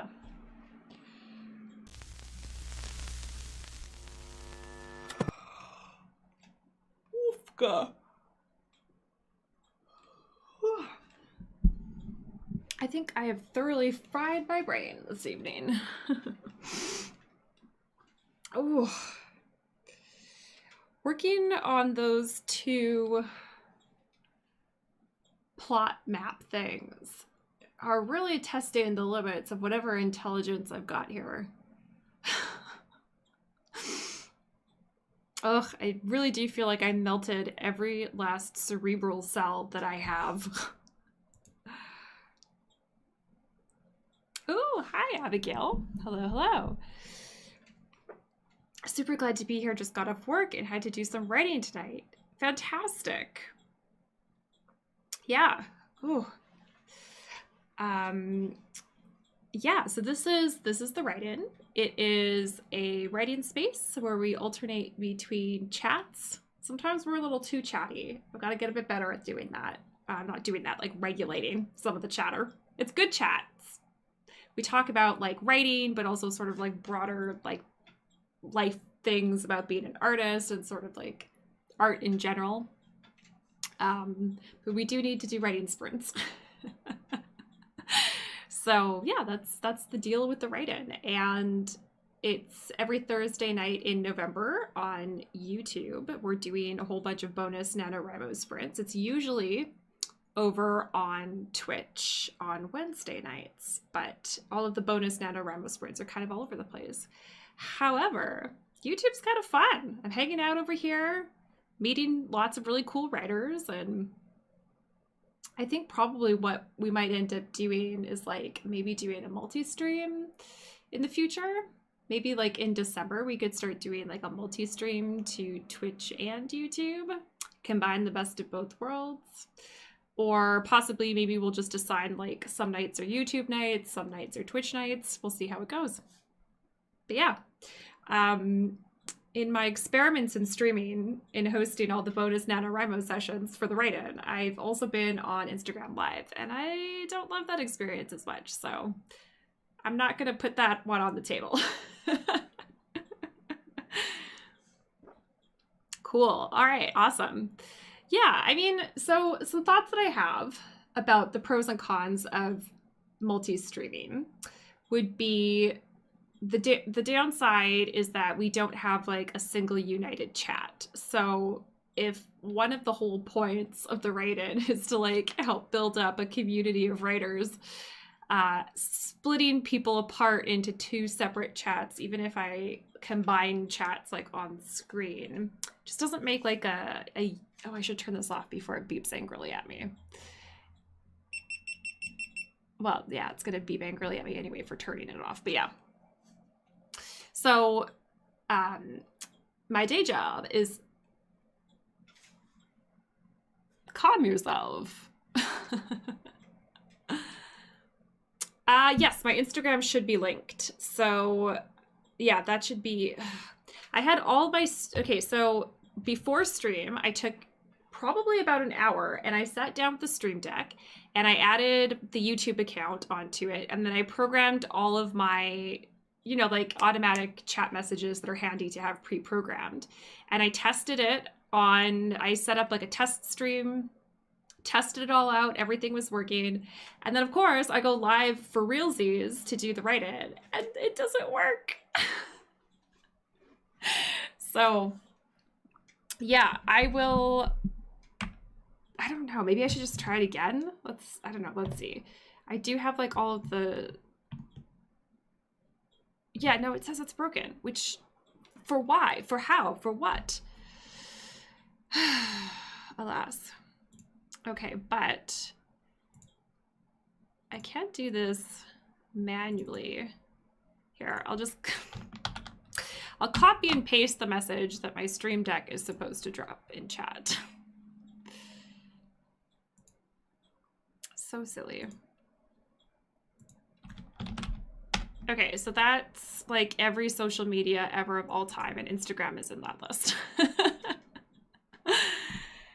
So maybe what I'll do, since we're talking about the streams, is I will pull up the schedule for all of the bonus NaNoWriMo streams that we're doing. And then that's a quick visual, at least for folks. And you can maybe like grab a screenshot of it or like a mental snapshot. Also, I guess you could follow one of those many social media links, and there's posts with the schedule there as well. But yeah, here, I only have a vertical, no, I have a square version of it. Okay, I'm gonna throw this in here really quick. Image, add an image. Let's do this. And then the schedule's also all listed in Discord as well. And I'll drop the Discord link in a second. If this Stream Deck was working, I could just drop it ever so seamlessly while I was pulling this up. So I want this, and I want this, and we want this, and we want the schedule.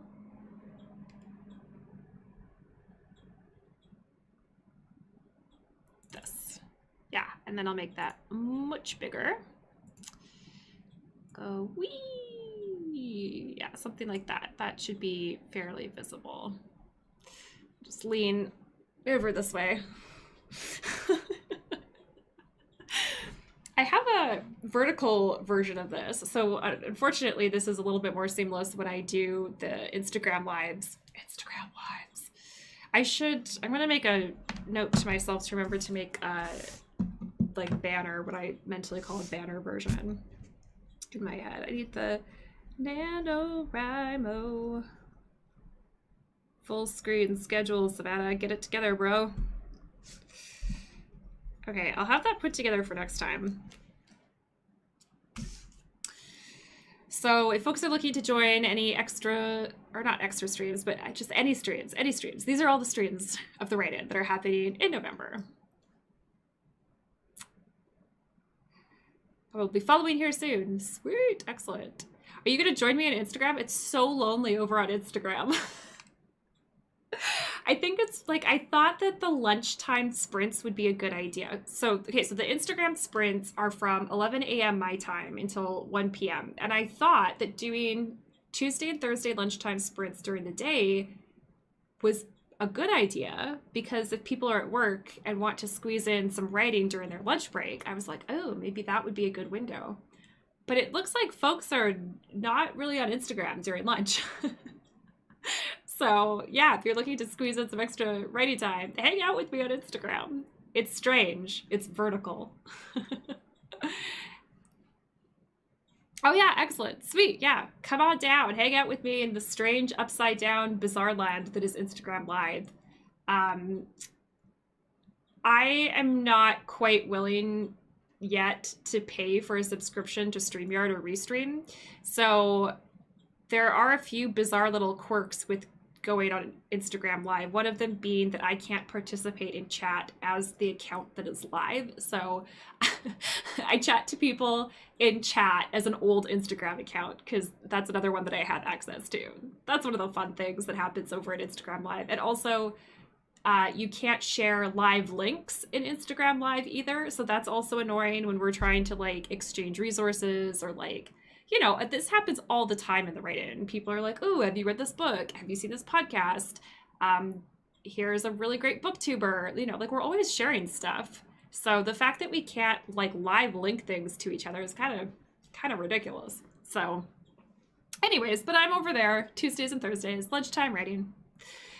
And then, because this isn't necessarily like the best way to capture the schedule, I will drop the Discord link in chat as well, because there's that lovely new event feature in Discord where you can actually like schedule events. It's great. So I very meticulously scheduled at the time what was like 30 events, because it wasn't just the NaNoWriMo streams. It was also kind of like everything else that's going on. And then I tend to try and schedule like a month ahead. So it was a lot. At one point, we had like 30 events in there. Ooh, speaking of events, here, I'll take the schedule down. Speaking of events, if folks are free tomorrow night, I'm putting an artist meetup together. And by artist meetup, I mean like the most generous definition of artist in the world. Like creatives, artists, you know, those cool people. If you consider yourself a cool, creative, artsy type human, you can call yourself an artist. So if you go into, oh, sorry, I probably moved that mic a little bit too close. So yeah, there's a meetup happening tomorrow night, which is a watch party of an online show. And then we're all going to hang out in a voice Discord chat.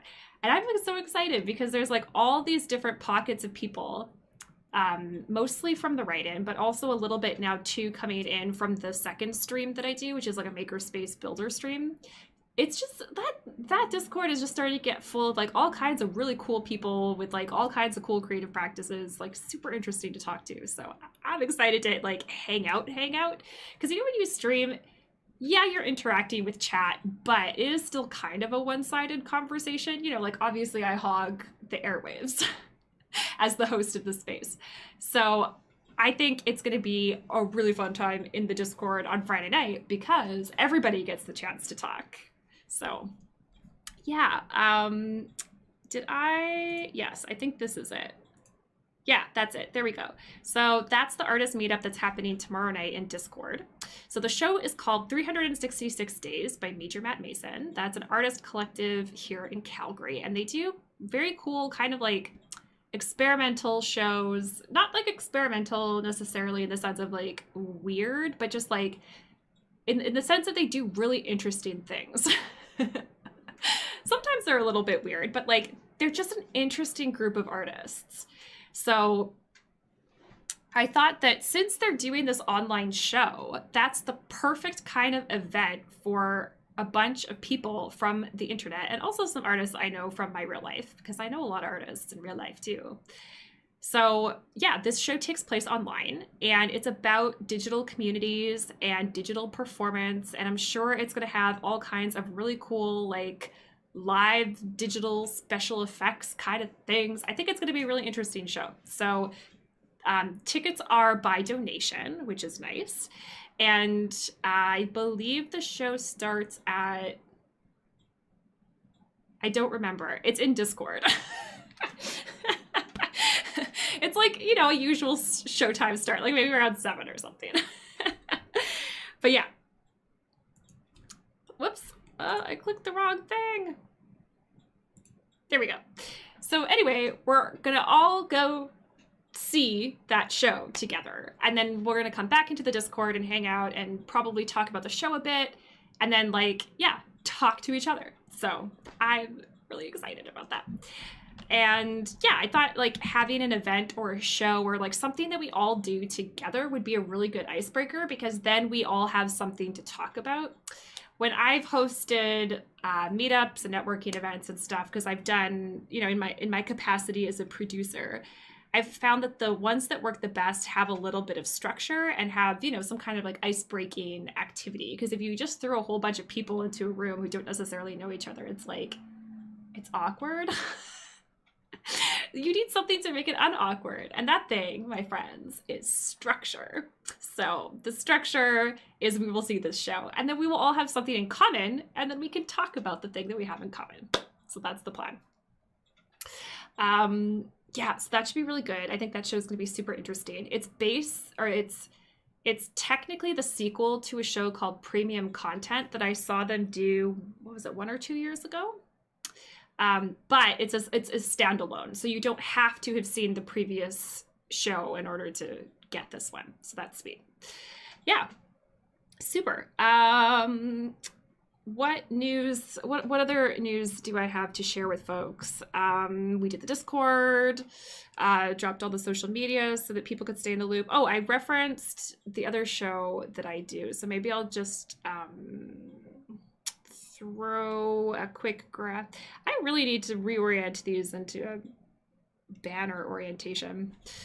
But maybe what I'll do is grab a little square, because that square shape seemed to work not too badly.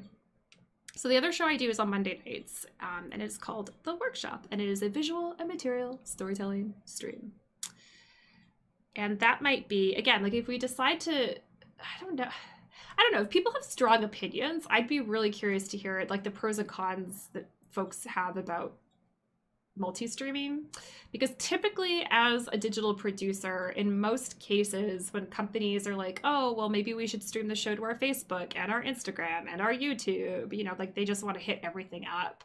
Typically that I recommend not doing that, because like I said, then you split your audience across all these different platforms and you make them these tiny isolated pockets instead of having like everybody in the room together. But there are kind of workarounds for that. Like there's Restream and StreamYard, and you can kind of combine the chat. I do want to like play around with those two softwares just to kind of like poke around and see, because the big thing for me is like, if I've got a chat going on Twitch and YouTube, for example, I mean, it's all well and good that I can see and respond to both of those chats. But like the thing I'm more concerned about is like those chats can't see and respond to each other, you know? And like, that to me, when I think about putting like together a show and a community, like communication is key, man. We all have to be able to talk to each other. And if we've got two audiences on two different platforms, they can't talk to each other. And then they miss that opportunity to like connect and get to know each other. So my initial instinct is I'm not a fan of the multi-stream concept, and that instead it's like maybe you do the show on YouTube one night and then you do and then you do like not the same show, but like I'm thinking specifically of the streams I do, like the write-in, you know, how I'm bopping across all the different platforms. Or we could do the same thing with the workshop, which is the other show that I'm eventually going to pull up here if I ever stop talking. But like I don't know, that's kind of my instinct, is like to just have a Twitch night and a YouTube night, and then people could join both, or people could join one or the other. But I don't know, the multi-stream thing does have an appeal just in that it's like easier, people can just be on the platform that they want. I don't know. Again,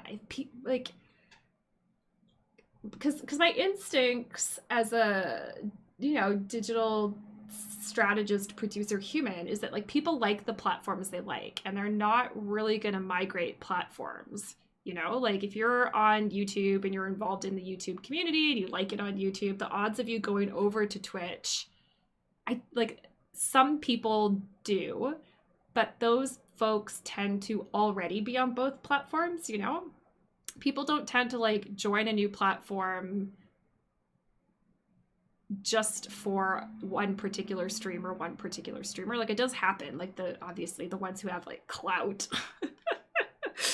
And we've had some recent examples of that with some Twitch streamers kind of being poached by YouTube. But like generally speaking, if you're a normal human being, people like the platforms they like and they just don't migrate. So that's where the multi-stream thing comes in really handy, because then it's like you can hang out with everybody. Anyway, these are thoughts I have as a digital performance human. Okay, so we were going to pull up a little graphic for the workshop and then talk briefly about the workshop. We had a really good stream last Monday for the workshop, actually. We made some really good progress on the streaming camera robot that we're building. We got the camera, that's like this one that I very quickly sort of like reattached in order to get my like rooting through garbage shot that I did there very briefly. We got the camera attached into the head of the garbage robot. And it's like you could start to see them come together. So, oh my gosh, I did so much hand stitching. It was obnoxious because I had to like stitch together the elastics that went around the GoPro, and then I had to stitch the Velcro onto the elastics that, you know, because that's the mechanism we're using to hold the GoPro inside the tuna fish can head for that robot. So, oh my gosh, I'm never hand stitching again. I swear to God, that took so long. But we have the payoff now, which is the camera is mounted in the head. So now we get to move on to the fun part of the build, which is connecting the head to the body and then building movement into it. So actually that little robot guy may or may not end up popping in and becoming a character also in the write-in. We'll see. But yeah, I might have a little robot friend in like future streams. It'll take a while to get him like up and running though. All right, focus girl. You are looking for the workshop graphic that you're gonna pop on screen here. Thanks, friend. You're killing it. I think I've got one in that orientation. I wonder though if I just don't, because Mackenzie, that's my digital producing apprentice, who's with me for a few hours a week. Mackenzie put together most of the workshop graphics, and I have the Illustrator file, but I don't think I have everything fully exported. So sorry, thinking aloud here, folks. I think my options at the moment are limited. I don't think I have a banner version of it. I do not, but I have a square. Square's pretty good too. But the square doesn't have full details. Okay, I really need to go and like export all of these files so that I actually have the full collection of workshop graphics. All right, so we're gonna settle for this one. This is what I got. It's a vertical. So it won't be ideal, but it will be fine. It'll work. Pop you over here, and we'll kind of make you a little bit bigger. We'll eat some of this negative space. Actually, that's okay. That is not the worst. That actually kind of looks intentional. We'll take it. So those are the details for the second stream that I do, which is quite different from this one, but also kind of similar. So like I said, this is a visual and material storytelling stream. So, oh my goodness, Left Hand Puppetry, your timing is mwah. Back, I did a little writing at least. Okay, good, fantastic. So I was just talking about the second stream that I do on Monday nights on Twitch, which as a puppet person, this is probably very much your jam. So this is a building, crafting, makerspace stream, but more specifically, I'm gonna say this phrase like way too many times today. I keep needing it. But more specifically, it is a visual and material storytelling stream. So we do build things and craft things, but it's always through the lens of storytelling. So a lot of it is either like animated objects or components for interaction design. And there's a lot of, I mean, you're going to know this word if you're in puppetry. There's a lot of dramaturgy talk. It's all dramaturgy. So, you know, we talk through like why we're making the design decisions that we are and how that impacts the storytelling, how you might have to balance storytelling choices with like the logistics of the mechanics of an operation. When it comes to like interaction design, for example, some of the stuff that I'm getting at there is particularly like building the sorts of things that eventually we're going to need to do the Wastelands digital adaptation, which is finding ways for online remote audiences to interact with physical performers and physical environments. So lots of robots. Yes, so currently that one's on Twitch and it's Monday evenings. And then if you scroll up in chat, I've dropped my Discord link up there. I don't know if you're a Discord human, but all of the streaming schedules are listed in Discord. And then we've also got channels going for like, you know, topics around the workshop. So we have like a section where people can share builds and projects and ask questions. And then for the builds that we do in the workshop, if people want to follow along, it is similar to the write-in. Like you can bring your own project and just hang out. You know, or you could follow whatever the build is that we are doing. And then the materials list is located in there as well. So it's a good time. And maybe what I'll do is I'll show you what we're building right now because it's very cute. And I'm going to squee every time I take it out of its box. I'll be right back.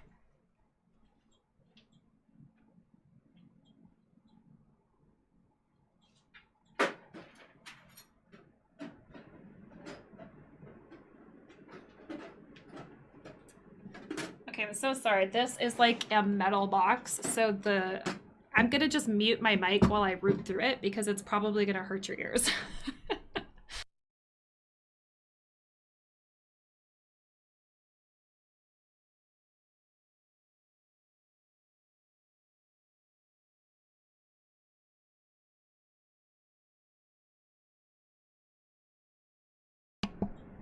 All right. So the first project that we are building in the workshop is a project that is going to like contribute to the workshop, to the stream. Like it's going to become a part of that stream. And it is a tin can robot. So this is its head, this is its body. And then, oh, I'll just have to detach this GoPro. But we're mounting a GoPro inside its head so that it becomes the close-up cam for all of our builds, like on stream. And then eventually we're going to build it out so that like chat can control it and like can decide what camera angle they want, where they want to position the robot. We're starting with just like a simple version, which is like an animated object, like a puppet version that I'll have to adjust for people. But eventually I want to give chat the ability to like totally control this robot themselves, and it's going to be so satisfying. So yeah, so this is the little, is this the best? Yeah, this is the only camera option I have right now because I'm over at my desk and not over in my build space. I do have an overhead cam there, but it's not currently accessible. Okay, so I'll just have to go beauty guru style here on you. Here's my old GoPro. And I've got cables. So it's currently attached to the stand, but there's a little micro HDMI cable that will attach so that this will be a streaming camera. This will be the third camera. And then I spent an eternity on stream stitching these fabric elastic loops. Oh, I hate hand stitching. Like, this is the build that made me swear to God I was going to get over my fear of sewing machines. So we fitted these fabric elastics to size and then attached pieces of Velcro onto the loops so that we've got elastic that goes around the camera. So this is a larger loop and that goes around the wider circumference of the camera.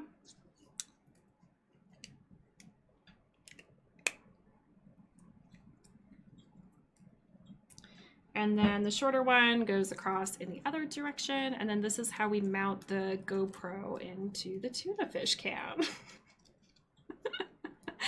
Very serious work that we undertake over on the workshop. And this is just like snug because it has to be. Okay, there we go. So, I got my fingers all over that camera. All right, so basically what we've got is a GoPro with 2 strips of Velcro on it that are removable because obviously I don't want to fully commit a GoPro to one build. And then we took some cardboard. Oh, I'm going to lean so close. I mean, it won't be in focus necessarily because I'm on manual focus here, but you'll get the gist of it. We glued some cardboard into the tuna fish can to create a mounting, and then we put the other piece of the Velcro there. And then we can attach the camera into said tuna fish can. Oh, I'm just going to adjust it a little bit nicer. Okay. Whoops, and I turned him on. Not yet, friend. We're not ready to stream just yet. Okay. And then we plunk him.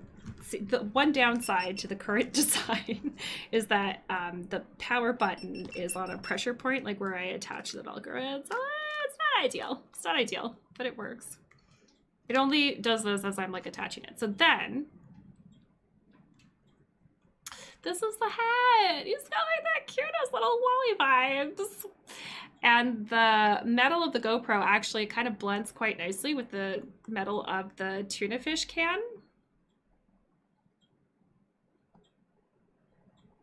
So that's his head. And then we have just another can. That's going to be the body. And my current thinking for this mount and the mechanism for the movement is I've got an L bracket. So we're going to play around with the mechanism building in the next stream, but I'm going to use this L bracket basically as the neck, and then we're attaching it. Oh, my hands are all in the way, but like otherwise this thing doesn't stay together. Okay, you can kind of see what we're getting at here. So we use the L bracket to attach the two cans together, and then we build 2 points of movement. So one is going to be a tilt, and then the other one is going to be a pan. And then that'll be our close-up camera that'll sit on the desk and allow us to get like right up into the build for when we want to do some real close-ups, because the overhead camera just kind of captures the full table. It's not, we discovered it's not really a close-up cam. So we need a tiny garbage robot on the table to help us out. To give us that POV perspective. But like, oh my God, he's so cute. I'm gonna die.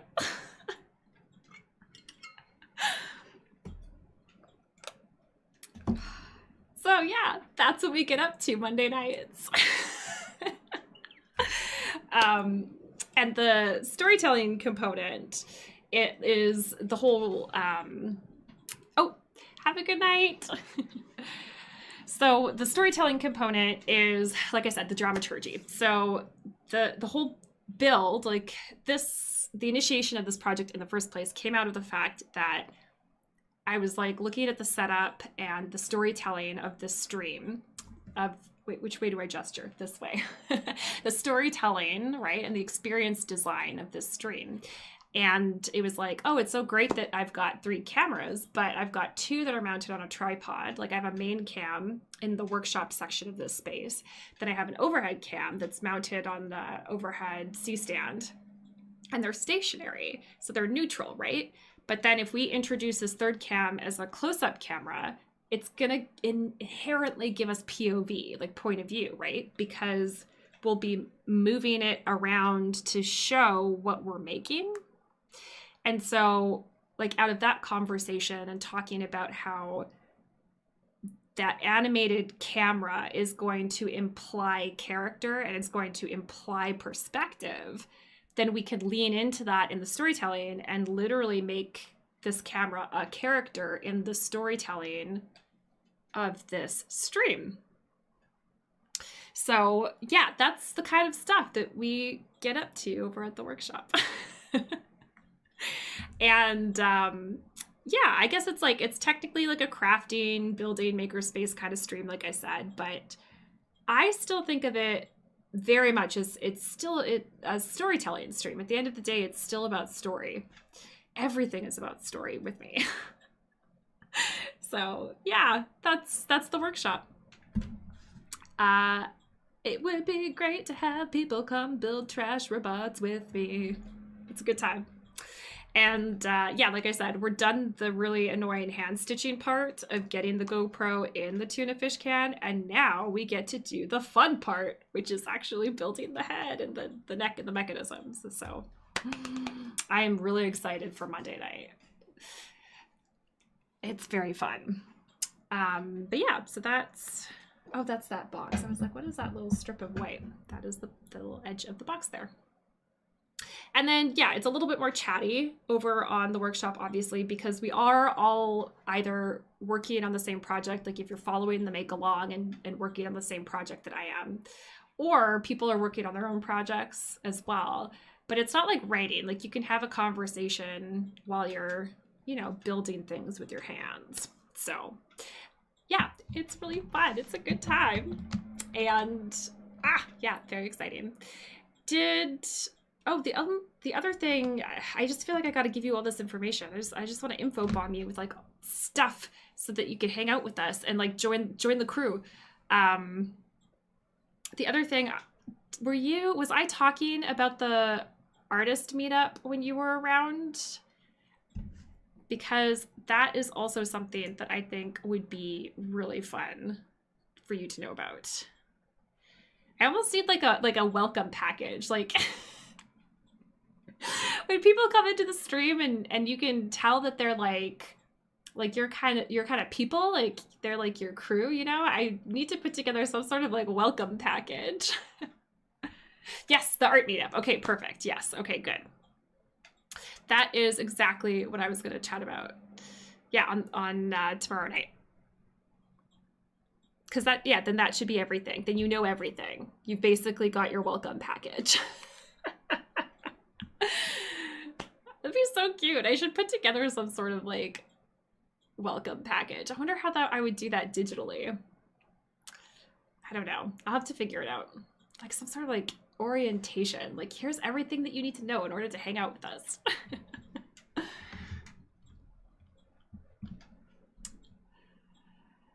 Yes, you have a lot of content. Maybe a short intro video. Oh my goodness. I could film like welcome to the community video, like a little orientation video, and we could film it with the robot. The robot could like give the tour. Hello, welcome to the community. Were you aware that there's an artist meetup tomorrow night?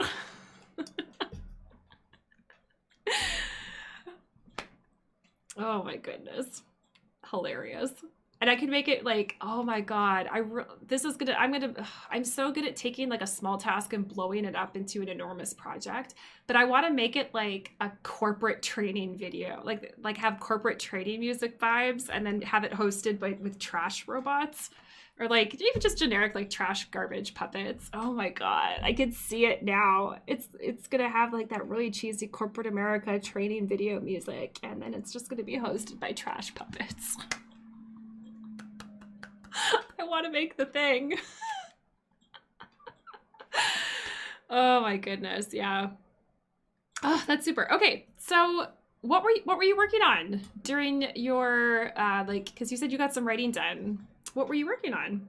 And obviously no pressure if you don't want to chat about it, because I know some people their writing is like very private. Like I think it takes, you know, it can be very vulnerable to talk about your writing. So I always like to just give people the choice and try not to put them on the spot too much. But, you know, lots of people do like talking about what they're working on. So I want to give them the opportunity to talk about their projects, because when you're the kind of person, like whether you're a writer or any kind of artist, like you make things and you're excited about the things you make. And it's really fun to give people a chance to talk about what they're working on and share that. I am writing scripts for puppet videos. Yes, speaking of puppet videos. Oh, that's excellent. Very cool. Yeah. I do book reviews, tutorials, and little skits. Oh, all with puppets? I should, here, I'm still, okay, what is the easiest way I'm still really new to streaming on YouTube. On Twitch, I can just like click on a user's account and check their account out. Is your YouTube channel like a video channel? Like, do you got stuff? Can I check your work out?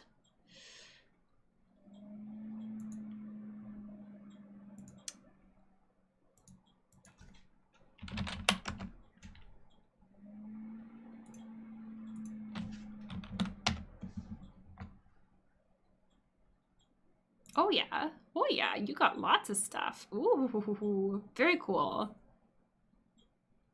Spooky book club. Oh my lord. Okay, 2 seconds. I'm gonna turn this into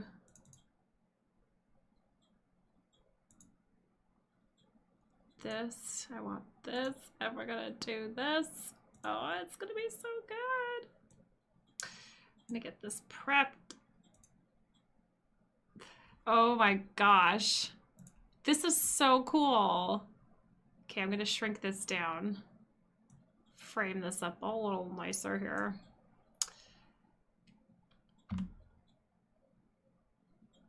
Yeah, we'll crop it like that. Then we'll crop this like this. Like this. Yeah, that's pretty good. Then we'll drag you... let's just kind of go full screen. Why not? That'll... Yeah, this will do. And then we'll drag this over... Oh, I need my little dots back. Live programming in OBS is always so clunky. I don't know. Are there people who do it better, like, smoothly?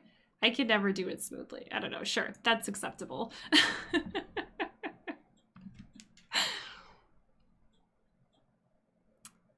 Yes, if I could recommend a video, it would be my top 10 scary puppets. Okay, sweet. Let me... Here, I'm gonna go to subscribe to you. You look rad. I love that the internet just, like, threw us together. This is amazing. Okay, that's rad. Oh my gosh. Okay, so I'm gonna take, okay, so top 10 scary puppets. So I'm gonna just copy that text and I'm gonna throw it into my show notes. Whoops, I opened Slack by accident. Ugh.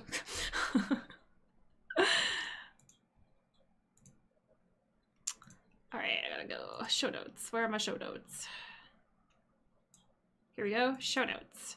And then, actually, I'm such a dum-dum. I can just put that in my watch later playlist. Nope, I'm committed. I said I was gonna do things the hard way. I'm gonna do things the hard way.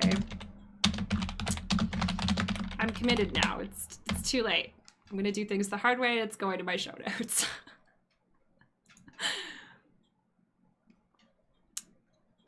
Trigger warning. At the end, there's a jump scare with a puppet made of meat. Oh my god. You've sold me so hard on this. Like, say less. Say less. A puppet made of meat. Oh, my brain loves everything about that. Oh my gosh, I can't wait to watch your stuff. Ah, this is great. Oh, I'm so excited. Okay. Whew. It's very late. I should head to bed, but I am so glad that I came over onto YouTube and the internet threw us together. This is going to be so exciting. And yeah, I can't wait to watch your puppet stuff. It's so funny that it's like a combination of some of my favorite things, like puppetry and books. I mean, people do say that, like, you can find your niche interest on the internet if you just dig far enough. Who would have thought? Who would have thought the intersection of books and puppetry, that there was content out there for me? But of course, it's the internet, and of course there is. Of course there is. Oh my god, that's awesome. Okay. I think that's going to have to be it for me for this evening, because I've got to finish up that contract. I've got to edit down an artist talk and shoot that over. Aw, thanks for the shout out. Of course, of course. I guess one thing that I can let folks know about is as long as it doesn't get too bonkers, like I'm still a small, like non-existent human, like nobody knows who I am, so it's great because we can have these, like, you know, closer conversations. And typically I share like somebody's video. I'm usually sharing 1 or 2 videos per stream of people's stuff, so you know, that's really fun, because that exchange of work and meeting all the other rad artists who are out there on the internet is like one of the things that gives me joy. And yeah, and boosting other artists, it's, you know, I live for it. So absolutely. Actually, what we can do is, yeah. Ooh, I like this idea. Okay, so on Monday night, like the workshop stream, so my friend Simulations just did a puppet show last week that was streamed, but I couldn't attend. So I asked him, I was like, do you want to come onto the stream on Monday, and then I can watch your video with everybody else on stream. And then maybe we could do kind of like a puppet, like more, it's always a puppet themed stream. Like, who are we kidding? Sooner or later puppets come into it. But like, if we're sharing Simulations puppet video, we can pull up that, we'll pull up your top 10 scary puppets and we'll share that, since we're on a puppet kick with that stream. That's a good thought, Savannah. And that means you can meet Simulations, aka Kyle. connect all the puppet people. I'm gonna build a puppet people army and they're all gonna be friends.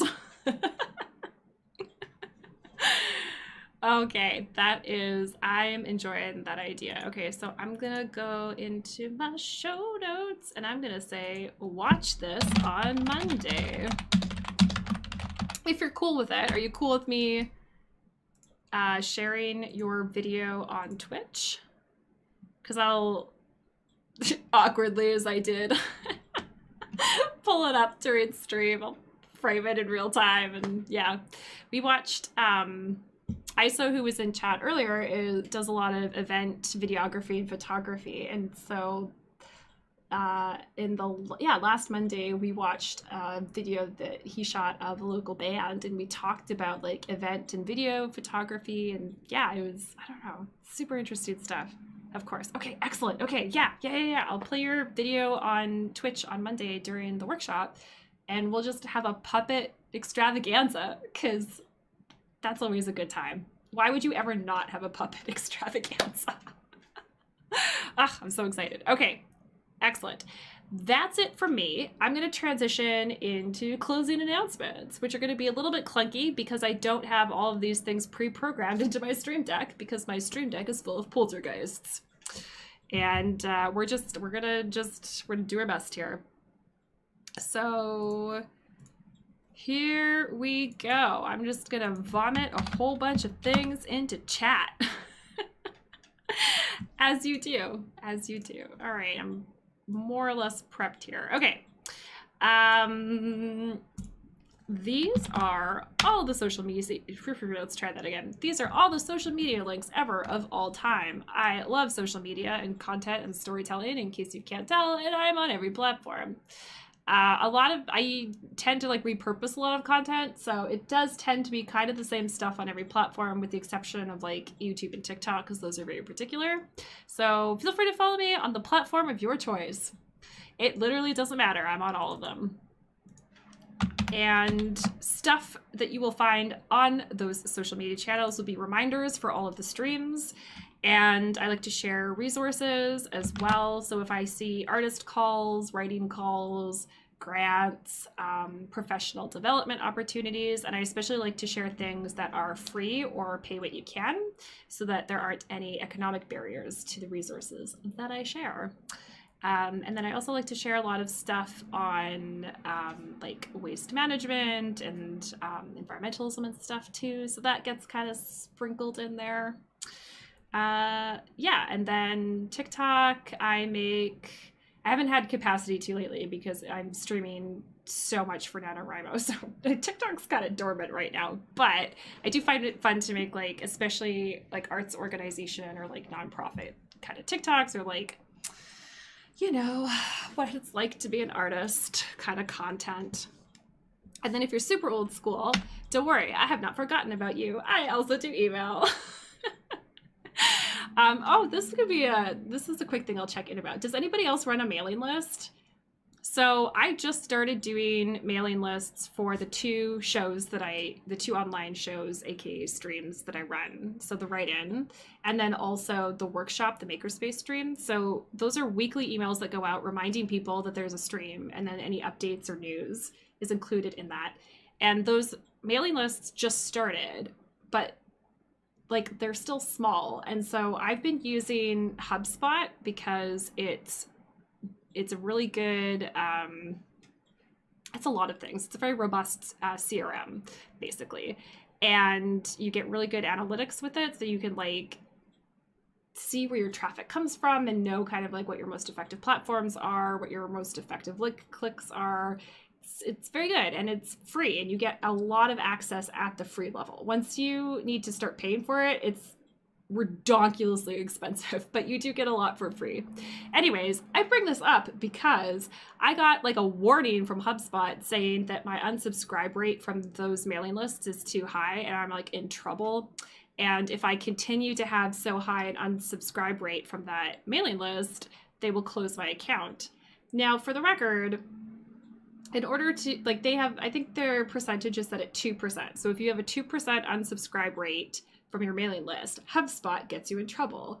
But like when your mailing list is 30 people, like I believe what triggered it was like I had 2 people unsubscribe, and then suddenly HubSpot wants to put me in internet jail. So I don't really know how to get around that, because like if somebody signs up for it and then decides that they don't want those emails anymore, they're perfectly entitled to say they've changed their mind. Like, what do you want me to do, HubSpot? Please don't put me in internet jail.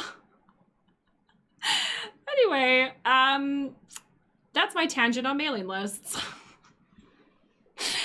And yeah, you can sign up for mailing lists if you would like to get weekly reminders, like on the day that there is a stream. So I only send out the Wednesday email for the write-in. Like we're doing all these bonus NaNoWriMo streams, but I'm not being obnoxious and sending out an email every single day that there's a stream. I only send out an email for like the real write-in, which is on Wednesdays on Twitch. And then on Mondays, gentle reminders saying, oh, hey, the workshop's this evening. Don't forget. So that's the deal with the mailing lists. Hopefully I continue to have them and I'm not put into internet jail. We'll see. I can make no promises. I might be in internet jail. Words. I might be in internet jail the next time I try to send a newsletter, and then I can't promise you'll get a newsletter because I will be in internet jail. I dropped Discord recently, so just scroll up if you're interested in joining the Discord. We have writers and then all kinds of really cool artists and creatives in there. A lot of puppet people right now, and a lot of digital artists and like streaming artists, like interaction design, cool people in there. Basically storytellers and various forms of performing arts and performance arts. I'll make that distinction. I'm dorky enough to make that distinction. Yeah, so it's a cool crew in there. And there's a whole bunch of channels like specifically for each of the shows. So like the write-in and the workshop each have their own kind of categories of channels. But then there's also a very good section in there called The Biz, which is where we can exchange resources around like the business of being an artist. So I just shared something that I think is freaking mind-blowing, and I wanted everybody and their mom to know about it because it's a fantastic resource. So I'm gonna go on another, join me as I share another story.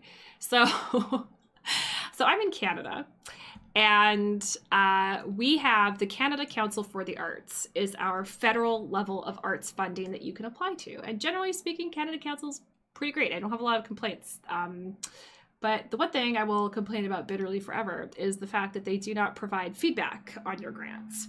So you're just like in the dark, hoping that you're just gonna like magically learn how to become a better grant writer. Like what? Feedback on grants is so valuable, whether you were successful or not. That feedback makes you a better grant writer. Your odds of getting funding next time increase. My municipal level of funding in the 2 cities that I work out of is fantastic. They'll do a phone call with you. They will schedule a phone call with you and they'll go over the notes. And then in Calgary, if you give them enough time, they'll actually read through your application and give you tips on how you can improve it before you submit it. Like, this is the sort of help that artists need. Anyway, so Canada Council doesn't do that. They do not give you your notes, no feedback whatsoever on your grants. Unless you file a request for access to information. So somebody's cracked it. So the notes, the jury notes pertaining to your grant submissions are personal information. They are notes that the government has about you. And so you can file a request for that information and they have to give it to you. It's amazing. It's a bit strange that that's the process that we have to go through in order to get feedback on our grants. But yeah, I thought I would share that because even if you're not in Canada, if you're in a region and you're working with a granting body that does not provide feedback on your grants, potentially you could figure out what sort of information and privacy laws are governing that particular jurisdiction, whether it's municipal, provincial, federal, whatever the case may be, and see if you can file a request for that information and if they'll do it. Why not? Because grant feedback notes are they're more than their weight in gold. I've spent probably the past 7 years intentionally working very hard to become a good grant writer. And it's hard work, but it's paid off. And I've got now a very good success rate. I mean, it's never guaranteed. Grants are never guaranteed, but I bat pretty consistently. And the reason for that is because I have studied all of the feedback that I have been able to get on grants, and made checklists and just like really intentionally wanted to get good at this.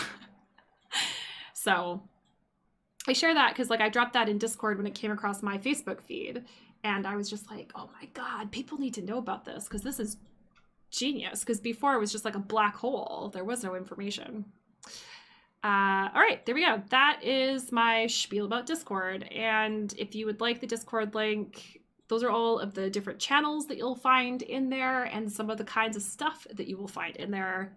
And yeah, Discord link's not too far back, so I won't bother dropping that again. The other thing I should let you folks know about is, I talked about the workshop, the write-in.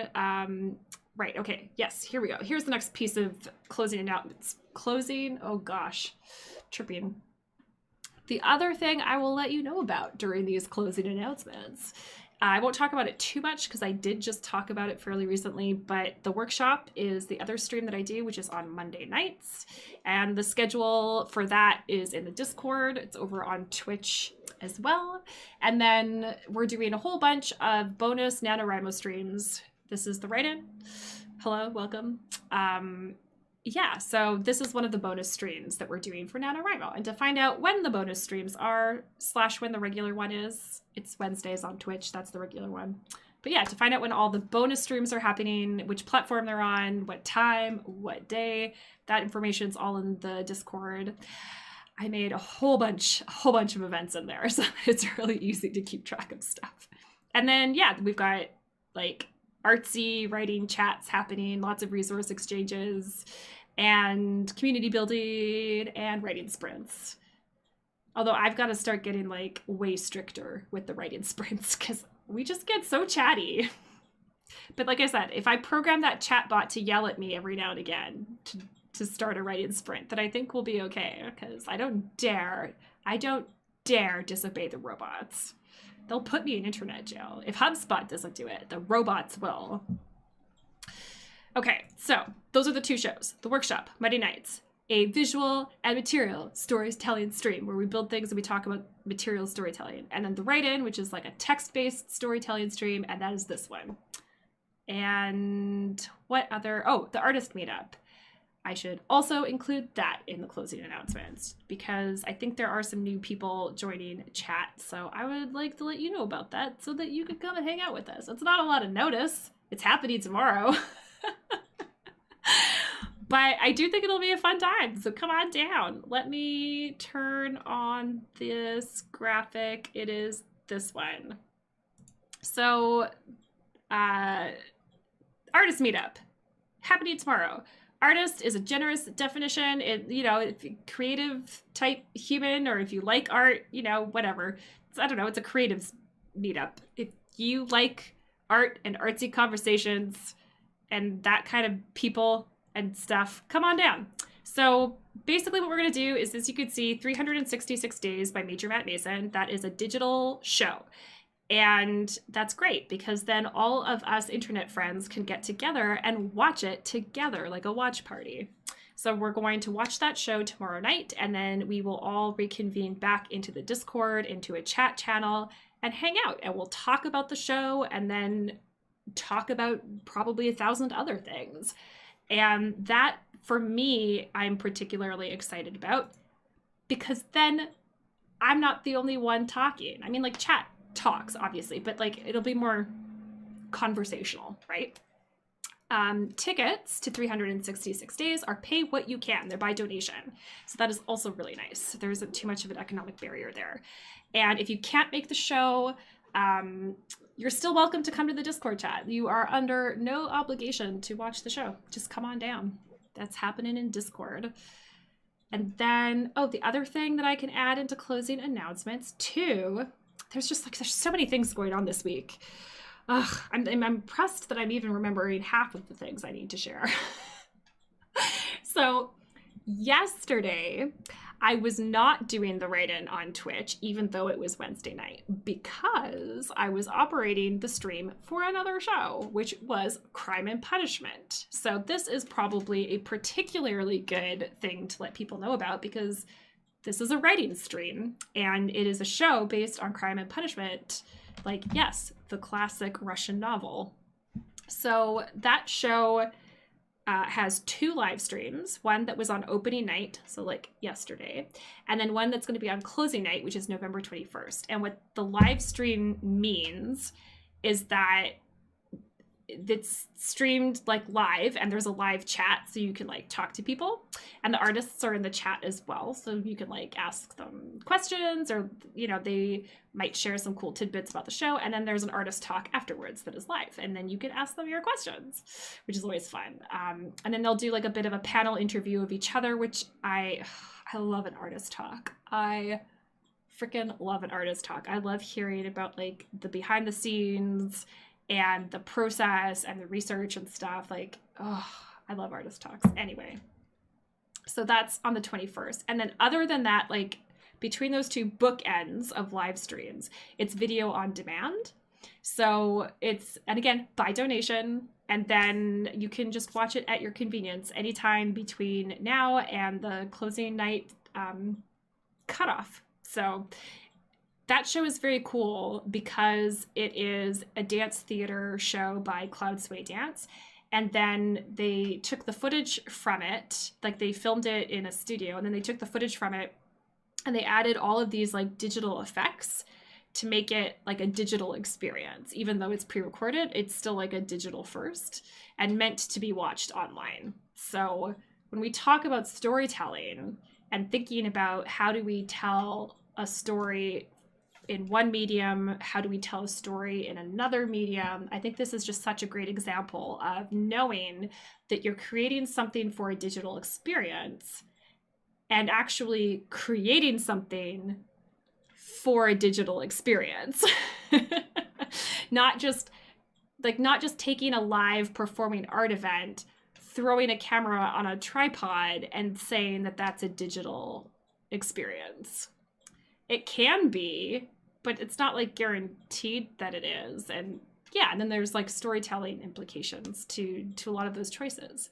So I am the stream operator of the 2 live streams, but other than that, oh, and I helped build their box office and stuff, but I'm not actually otherwise connected with the show. I'm kind of a tangential, small contract helper who's working on like the digital producing end of things. So I'm like kind of affiliated with the show, but also kind of not. I'll see if I can pull, oh, I should be able to pull up that link fairly easily here. I put it up on social media because I made a post this afternoon about like opening the show and a little bit of a reflection on like what it's like to be a digital producer and the journey that got me here, how weird it is to like open a show in your basement. Yeah, because I was like right here at this desk with this streaming setup, streaming the show, like opening night of a dance theater show, and like all alone in the basement. It's a very strange experience being a digital producer when you're doing the kind of work that is like remote. I have done some things that would be considered closer to broadcasts, like in a performing arts venue with like multicams and fancier switching boards than my little ATEM Mini, for example. But yeah, I still do a lot of like remote event streaming artists, and particularly during like the heights of the waves of the pandemic when people didn't want to get together, we were doing a lot of remote artist talks for events and stuff. So you can do those from wherever a lot of the time, like depending what you're trying to accomplish there. Okay, here we go. I've got the link if folks are interested. And again, this is just by donation. And we will pop that in the chat. So yeah, I figured there might be some people interested in this show because it's writing related. It's based on a book, right? So if you're a fan of oh God, you can tell it's getting late for me. Oh, why am I having like 5 aneurysms? Dostoevsky's, thank you, Crime and Punishment. It's based on the classic Russian novel. So if you enjoy Crime and Punishment, this is a dance theater interpretation of it with some very cool, like I said, digital effects and animation and stuff. And then, yeah, I do think you would, if you're able to, try to get a ticket to the 21st and the live stream so that you get the artist talk along with it.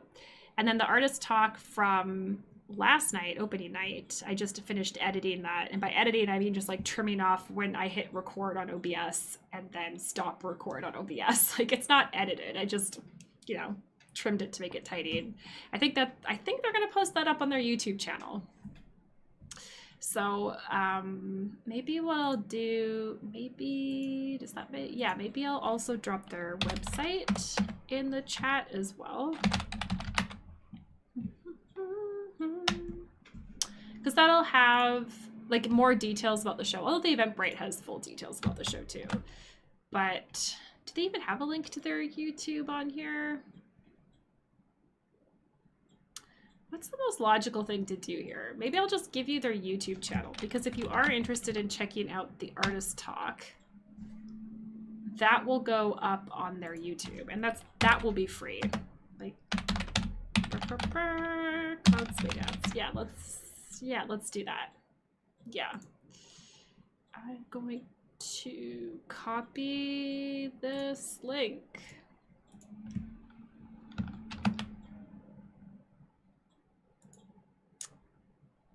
Okay, and we're going over into chat again. Okay, and then that is Cloud Sway's YouTube channel. So if you wanted to subscribe to it and then turn on notifications, that's basically how you'd find out when they post the artist talk, because they don't upload very regularly. Because they're a dance company, well, dance theater company. And they're busy doing dance theater. So yeah, very cool. All right, that finally, I think, is all of my closing announcements. Besides one, but I'm not sure it's going to work because I programmed it into the Stream Deck. All right, let's find out if the very last closing announcement works.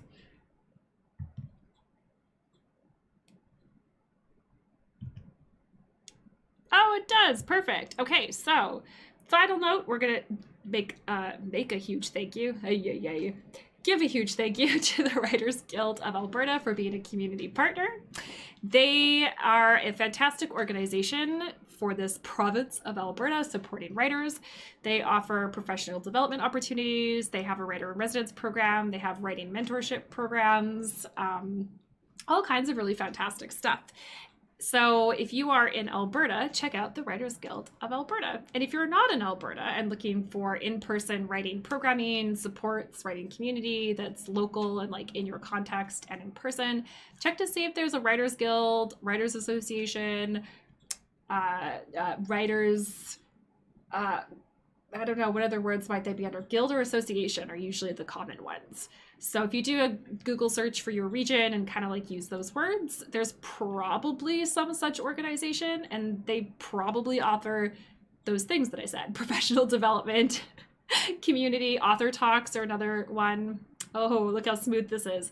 Speaking of author talks, our other community partner is the Canadian Authors Association, specifically the Metro Vancouver branch. So this is another regional organization supporting writers. And what's very cool about Canadian authors is they, since the pandemic, have been offering a lot of author talks on Zoom, which is really nice because then anyone anywhere can watch them. You don't even need to be in Canada. And they have been able to get some like really big name authors. They had Emma Donoghue on 1 week ago, 2 weeks ago, doing an author talk. So yeah, very cool author talks that they are able to offer people. I've never been able to attend, unfortunately, because they always have them on Wednesday nights, and I'm hosting my own program on Wednesday nights. But they sound really cool. So if you like author talks, check out Canadian Authors. That is the main thing that I know that they do. That's kind of like the core of a lot of their programming. But I should really dive deeper into these folks. Let me pull them up real quick. I know they do other things, but those author talks are kind of like the main push of the programming that they've been doing over the pandemic lately. I know far more about the Writers Guild of Alberta because that is an association that I just have more contact with because they're in my province. Okay, Canadian authors. Maybe I should do a screen share of this. Burr, burr, burr.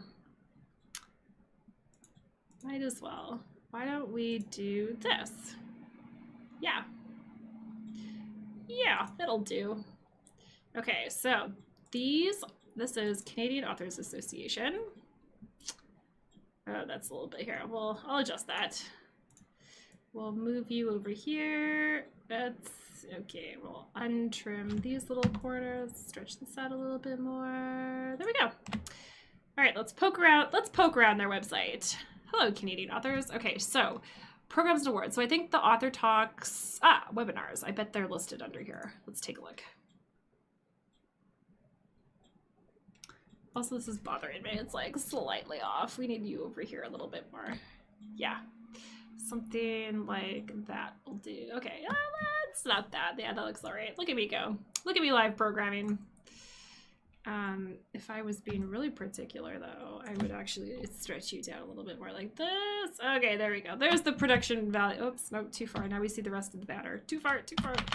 There we go. There's the production value we we aspire to. Okay, so Canadian authors, webinars. Oh, they even have the past ones available. That's cool. Ooh, I love a modern Gothic. Writing modern Gothic horror, Canadian edition. Very cool. And yeah, there we go. So here the series is free due to COVID-19's impact on the writing community. And I believe, I may not be 100% correct on this, but I believe that is true for most, if not all of their programming. They've just started offering it for free because of the pandemic.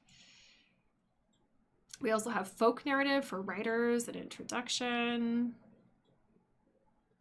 and 4 fun ways to nail that indescribable character, marketing strategy for authors, 15 ways to market your book during a pandemic. Yeah, there's lots of stuff going on. Okay, but this isn't this is their author talk series. But there's, yeah, as you can see, there is a ton of free programming available. So definitely make sure to go check out Canadian Authors Association. Even if you're not Canadian, you don't have to be Canadian to pop into a Zoom room. That is the beautiful thing about the internet.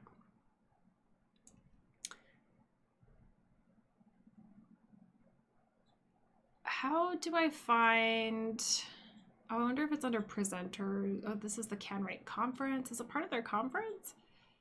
Where do I find their list of author talks?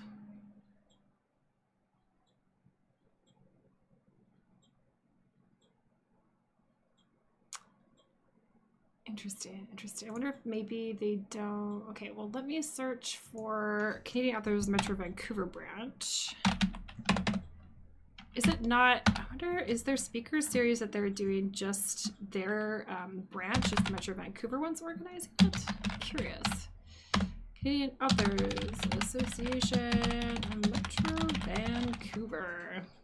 Let's look these folks up. Oh, nope, that's okay, here we go. So, oh, here we go. So Canadian Authors, BC News and Events. Yeah, see, Emma Donahue was November 10th. And again, free and in Zoom. So yeah, mark your calendars indeed. All right, so it looks like they don't currently, past events, oh, upcoming. Okay, so the most recent thing that they had was the Emma Donahue talk, and it looks like they don't have anything else announced at the moment. Okay. Unless I click on this. What does this do? Is this going to take me to more events?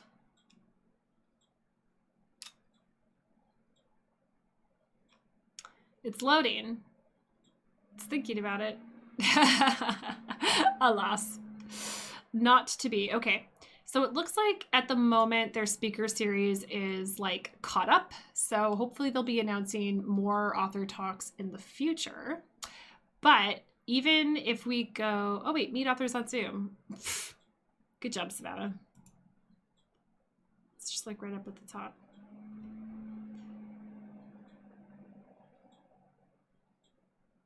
Yeah, okay, so it looks like Emma Donahue was the most recent speaker. That was that just yesterday? Yeah, it was just yesterday. Okay, so Emma Donahue did the author talk yesterday. And then presumably there will be more authors scheduled. And when we go back to their national page, because they're a national organization with like regional branches. So when you go back to their national page of like the full organization, you can see that list of all of those webinars that they have available.